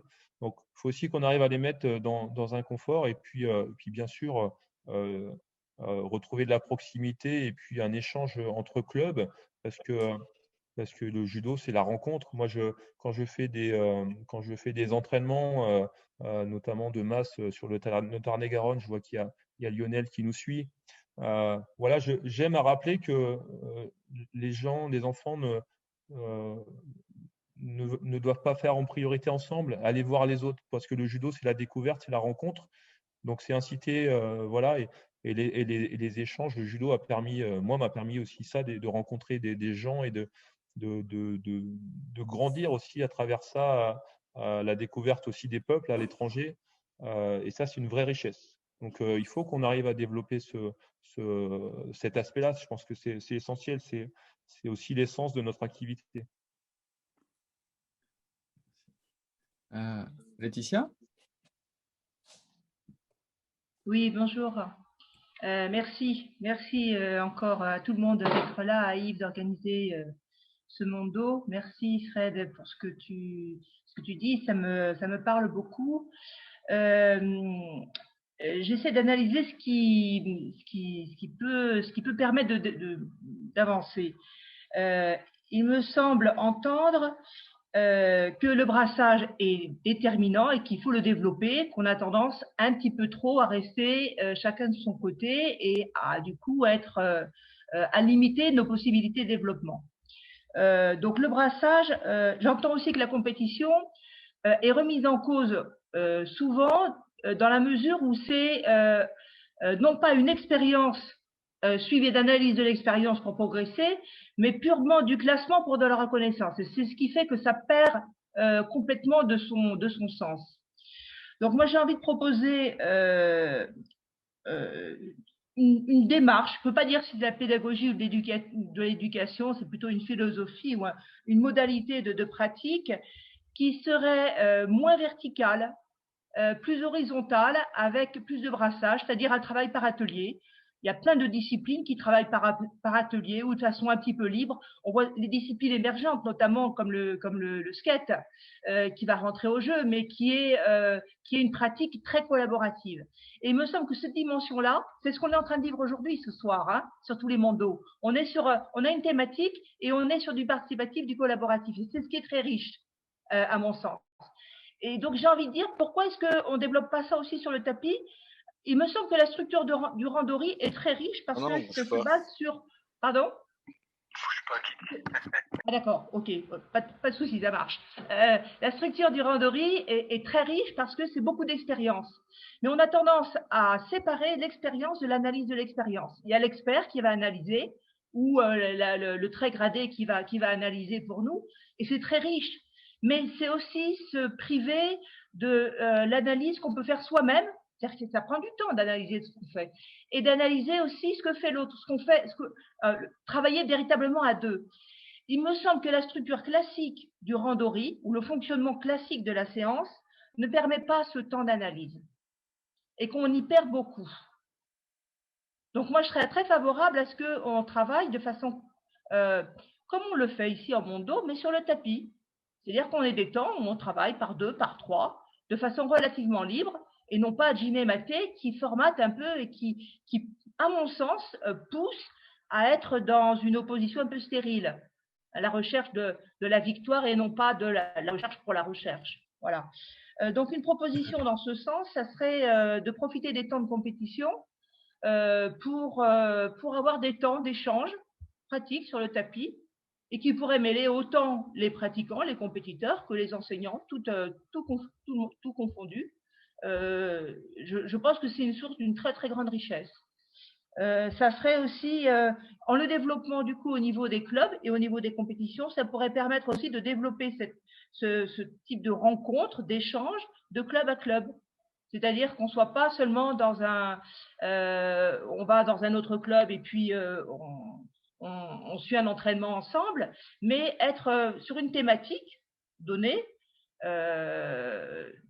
d'échanger véritablement. Je le vois sur le stage de Montpellier, où paradoxalement, ce sont presque les ceintures rouges et blanches qui vont prendre du temps pour discuter et échanger, alors que l'ensemble a tendance à suivre. Et j'ai envie de dire, mais faisons-le tous, quoi, à tous les niveaux, voilà. J'en ai fini, co-formation. Voilà, je crois que voilà, c'est bon pour moi. Merci. Oui, bien sûr. Après, moi,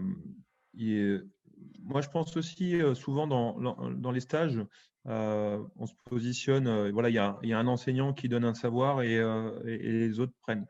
Je pense que c'est aussi important de travailler en concertation, c'est-à-dire que par rapport à un thème donné, ce qu'a déjà proposé Fred Dambach sur les matinées du partage, sur un thème donné, en fait, chacun fait sa proposition et on essaye, du coup, en fait, on enrichit aussi tout le monde. Et moi, c'est ce que je trouve aussi important. On en revient toujours aux échanges dans différents coins. C'est que on a tous développé un savoir. On a forcément tous, à un moment donné, réfléchi à comment enseigner, parce que malgré tout, le diplôme ne nous a pas donné, il nous a juste donné la possibilité d'enseigner. Et après, il a fallu développer ses connaissances. Et parfois, on l'a fait tout seul dans son coin, par la pratique, par l'expérience.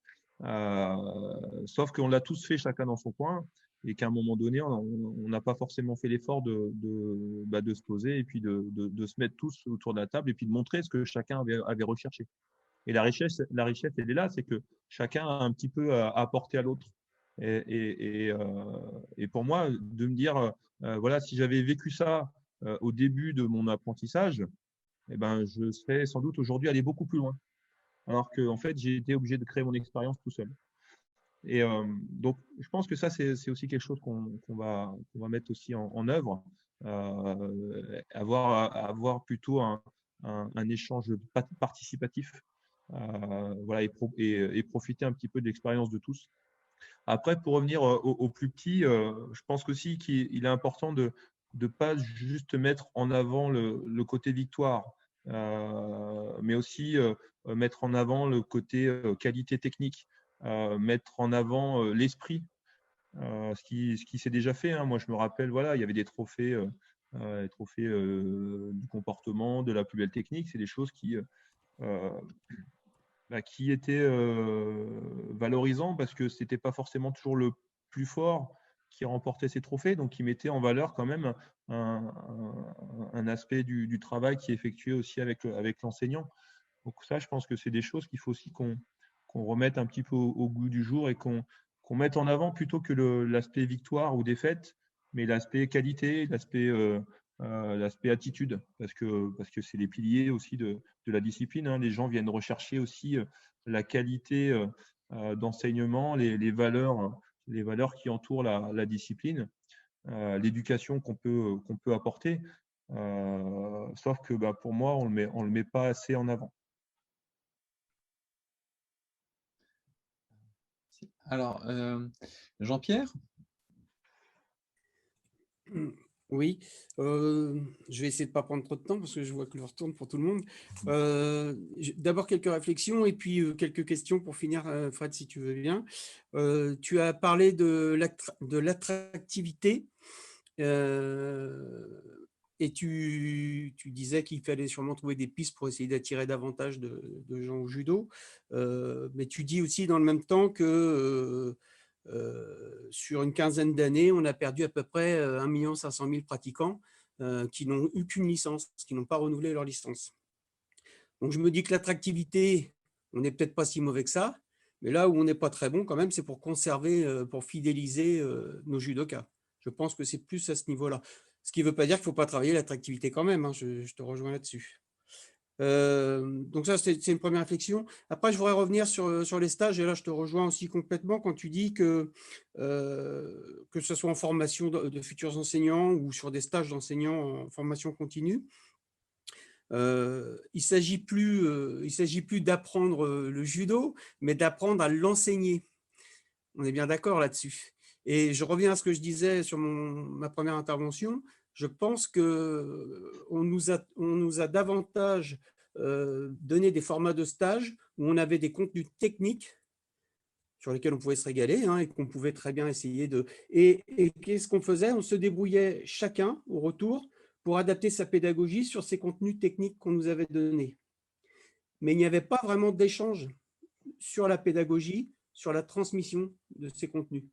On a essayé depuis 2-3 ans dans le département, là, en Seine-Maritime, de donner des formats de stage où là, on était plus sur ce que tu as évoqué tout à l'heure, les matinées du partage là, de Fred, où on demandait sur un thème, par exemple, comment est-ce que tu fais, toi, lorsque tu veux enseigner un contrôle au sol de type Shiogatame ou des choses comme ça. Et chacun apportait et on s'enrichissait des apports de chacun. Mais au départ, ça a été difficile parce qu'on n'avait vraiment pas l'habitude de fonctionner sur ce format-là. Et moi, je trouve qu'effectivement, c'est beaucoup plus intéressant pour des enseignants, hein, pour savoir à qui on a affaire. Ça, c'était une chose. Je voulais juste aussi te dire, là, tu parlais des OPCO, des OPCO, OPCA, je ne sais plus. On n'est pas forcément sûr du financement. Et je reviens à ce que disait Patrick Bigot aussi. Moi, pour ma part, pour avoir voulu assister au Kodokan Kata qui était venu à Boulouris, la formation, je l'ai payée. Je n'ai jamais eu le moindre remboursement. Je ne suis pas le seul. Je crois qu'il y a Thierry Lenné là dans le coin qui a subi la même chose. Voilà. Et puis, dernière chose, oui, je voulais aussi parler de Marc Galland qui a fait une intervention sur ce qu'avait fait aussi Michel Brou sur le judo intergénérationnel, hein, l'intérêt qu'il peut y avoir à faire ça. Moi, j'en suis convaincu aussi.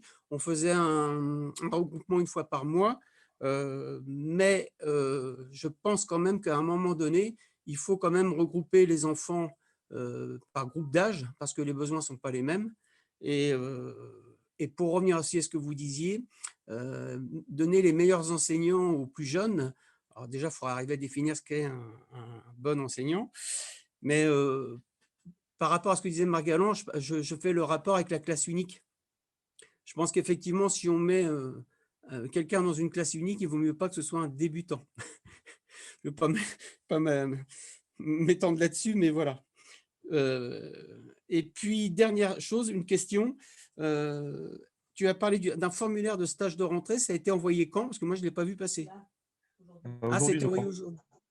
Aujourd'hui, oui. Ah, en même temps que… vous m'entendez? Oui, oui. En même temps que la synthèse du… Je vous ai perdu.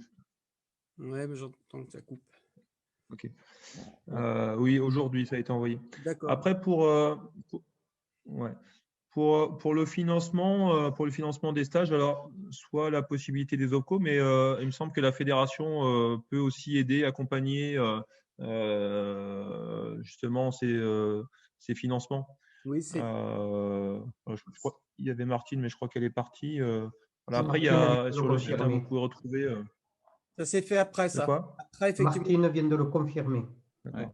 Oui, mais pas au début.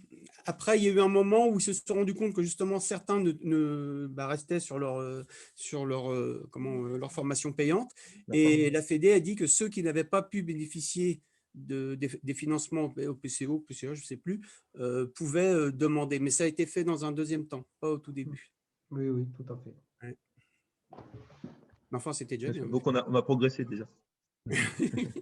On avance, mais voilà, après, on résout, c'est essayer de conserver le meilleur, retirer ce qui ne va pas bien et puis avancer, et puis évoluer aussi avec l'époque. C'est sûr que les choses ne sont pas les mêmes il y a 20 ans qu'aujourd'hui et ne seront sans doute pas les mêmes dans 10-15 ans.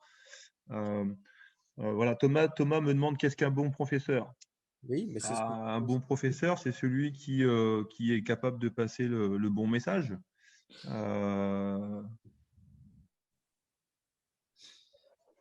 Mais ça, je sais que Fred Dambach a aussi une réponse là-dessus. Il va pouvoir nous en parler. On a même un débat filmé sur la question. Le bon et le mauvais professeur. Mais ça, ce sera un bonus dans les bonus DVD. On mettra le truc. Donc, Catherine, on te laisse le mot de la fin. Merci, c'est gentil. Moi, je voulais juste, j'étais un petit peu embêtée par rapport à ce qu'a dit Aurélien sur son collègue qui n'a pas eu son diplôme. Et là, ça va rejoindre un petit peu tout ce qu'on a dit. C'est vrai, la pénalité de la formation, c'est-à-dire comment on fait passer des messages et comment on enseigne, quelle pédagogie doit-on prendre pour telle et telle circonstance. Ça, c'est un petit peu dommage. Alors, je dis ça parce que moi, j'ai été formatrice longtemps des brevets d'État, des CQP et des BP, donc je sais que la population d'aujourd'hui a changé, ce n'est plus la même. Je ne suis plus dans cette formation-là parce que bon, certaines idées ne me conviennent plus et je pars d'un principe quand quelque chose ne me convient plus, moi je suis assez têtue, j'arrête. C'est pas bien, mais c'est ma doctrine. Et la deuxième petite chose où je voulais revenir, c'était sur ce que Frédéric a dit, Fred Dambach. Je suis pas tellement d'accord. C'est pas parce que on paye très cher que on doit donner une qualité supérieure. Parce que il y a des départements pauvres et je fais partie d'un département où il y a beaucoup, on va dire, de problématiques financières. Et moi, j'avoue, oui, c'est vrai, la cotisation, elle est que de 100 € et pourtant, je suis une 8e dan qui fait les cours. Je suis payée avec un lance-pierre. Mais après, il ne faut pas mettre le côté argent qui permette de donner une qualité d'enseignement. C'est ça qui me gêne un petit peu dans ce que tu as dit, Fred. Ce n'est pas parce que tu vas donner 500 € de cotisation que tu dois donner l'excellence dans la pédagogie ou dans l'enseignement. Parce que chaque département et chaque population est différente. Moi, je suis dans une population pauvre, voilà, il faut le dire. Et donc, je peux pas dire payez-moi 400 € parce que je suis un haut gradé, parce que je suis une très bonne prof. C'est de ce côté-là. Voilà. Je voulais aussi rebondir, Fred, de ce que tu as dit. Voilà. Pas parce qu'on paye cher qu'on doit donner une qualité. Voilà, moi c'est tout ce que j'avais à dire, si ce n'est merci, hein, monsieur de Montfaucon, de tout ce que vous avez dit ce soir. Voilà, Fred, hein, je blague un petit peu, mais ces mondos sont vraiment très très enrichissants. Dommage qu'il n'y a pas plus de monde, plus d'intérêt justement sur toutes ces problématiques. Et franchement, chapeau. Voilà, maintenant toute cette réflexion, il faut qu'elle nous permette aussi de pouvoir avancer dans tout ce qui a été dit. Et c'est vrai que faire un synthèse de ces mondos, ça serait aussi intéressant et de dire maintenant, allez, dans quoi on peut progresser. Parce que là, il y a énormément de pistes. Voilà, c'est tout ce que j'ai à dire, Yves. Merci, Catherine. Frédéric de Montfaucon, tu veux répondre? J'ai vu que Fred avait la main, mais après, moi aussi, je suis dans un département où, même voilà, c'est un petit village, il y a beaucoup de on va dire de problèmes sociaux, donc c'est un niveau social qui est pas très élevé. Pourtant, je suis toujours étonné de voir les enfants aller faire du cheval. Quand on voit le prix des séances, voilà, mais c'est clair qu'il faut ça n'empêche pas, encore une fois, bien sûr, il y a des situations qui sont diverses et variées, mais comme le disait Fred, les gens qui veulent faire de la musique, ils sont capables de payer très cher. Les gens qui veulent faire du cheval sont capables de payer très cher. Pourquoi nous, on est obligé quelque part d'abaisser le prix alors qu'on donne une qualité au moins aussi importante que certaines professions. Voilà. Mais après, il y a eu aussi parfois la concurrence, c'est-à-dire que les gens ont voulu avoir la cotisation la plus basse que le voisin. Donc, ça a forcément tiré les prix vers le bas. Voilà, est-ce que c'est trouver un moyen, en tout cas, pour avoir quelque chose qui soit un peu plus équilibré pour que les gens puissent en vivre. En tout cas, ceux qui veulent le faire, encore une fois, je voyais tout à l'heure, c'est pas dénaturer la qualité de l'enseignement, de dire d'un CQP, d'un BP ou d'un DE. C'est donner la possibilité à ceux qui veulent en vivre de pouvoir en vivre. Alors, Fred Dambach, on va te laisser répondre sur cette histoire de qualité. Très brièvement, parce que je crois qu'il y a un malentendu. Je ne suis pas en train de dire que la qualité est liée au grade et que c'est parce qu'on a un certain grade qu'on doit être payé un certain prix. Je pense que la qualité, elle doit être accessible pour tout le monde, indépendamment du prix. Et pour aller encore plus dans le sens de Catherine, moi, je pense que le judo devrait être reconnu d'utilité publique.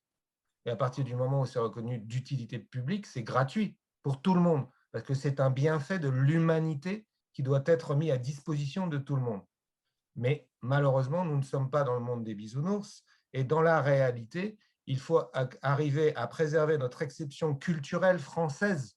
Nous avons une exception culturelle française qui nous est enviée dans le monde entier, parce que uniquement en France et au Japon, il est possible de passer sa vie à se perfectionner dans le judo.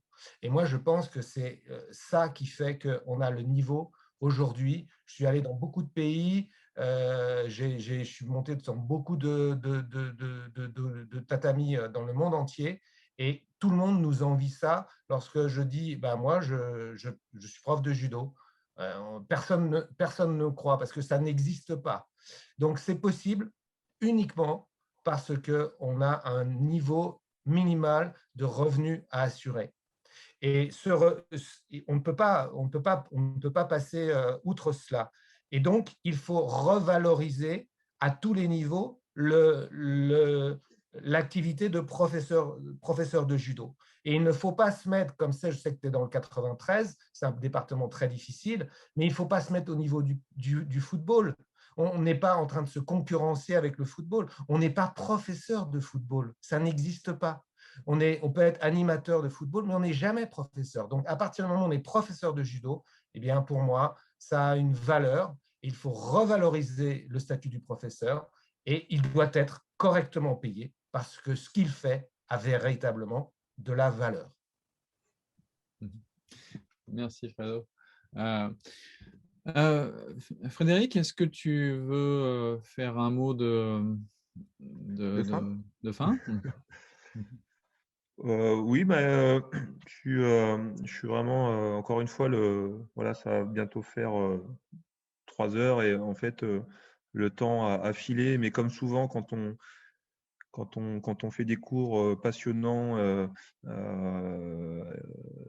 ne voit pas le temps passer. Donc, vraiment, j'ai pris beaucoup de plaisir à présenter, ce qui m'anime et ce qui vous anime. Donc, j'espère, en tout cas, j'ai essayé de lire quelques messages. Voilà, je pense que malgré la difficulté de la période, je pense qu'il est important de garder le peps, garder la volonté d'avancer. C'est toujours dans la difficulté qu'on trouve des solutions. Malheureusement, je vais dire ceux qui n'ont pas fait l'effort de se relancer, c'est souvent peut-être ceux qui ont été mal formés et qui ont des situations un peu compliquées, mais on peut voir que ceux qui ont redynamisé leur club, c'est les professionnels, parce que ils avaient aussi l'intérêt financier et puis voilà, ils sont actifs. Donc, faut que tous ensemble, on se serre les coudes. J'espère entrevoir un rayon de soleil, en tout cas, et que très rapidement, on puisse enfiler le kimono et puis pouvoir enfin se tripoter. Voilà, c'est bien sûr, c'est notre âme, c'est l'échange, c'est le partage, c'est pouvoir se confronter. Mais voilà, on s'adapte. C'est encore une fois le judo, comme on aime à le dire, c'est aussi l'adaptation. Donc, on s'adapte en attendant de pouvoir faire mieux. Voilà, bien sûr, vous nous manquez. Ces échanges sur le tapis, mais voilà, ce soir, je crois que, moi, j'ai pris vraiment un grand plaisir à vous donner ma vision, en tout cas, du judo de demain. J'espère, en tout cas, vous avoir accompagné dans cette aventure. J'espère qu'encore une fois, c'est tous ensemble qu'on doit agir. Il y a, voilà, c'est entraide, repose, entraide et prospérité mutuelle, il a tout son sens. Il a tout son sens quand on travaille ensemble, qu'on travaille les uns pour les autres. Voilà. Merci en tout cas de votre écoute, de votre attention. Et puis, n'hésitez pas, si vous avez des idées, des retours à faire, bien sûr.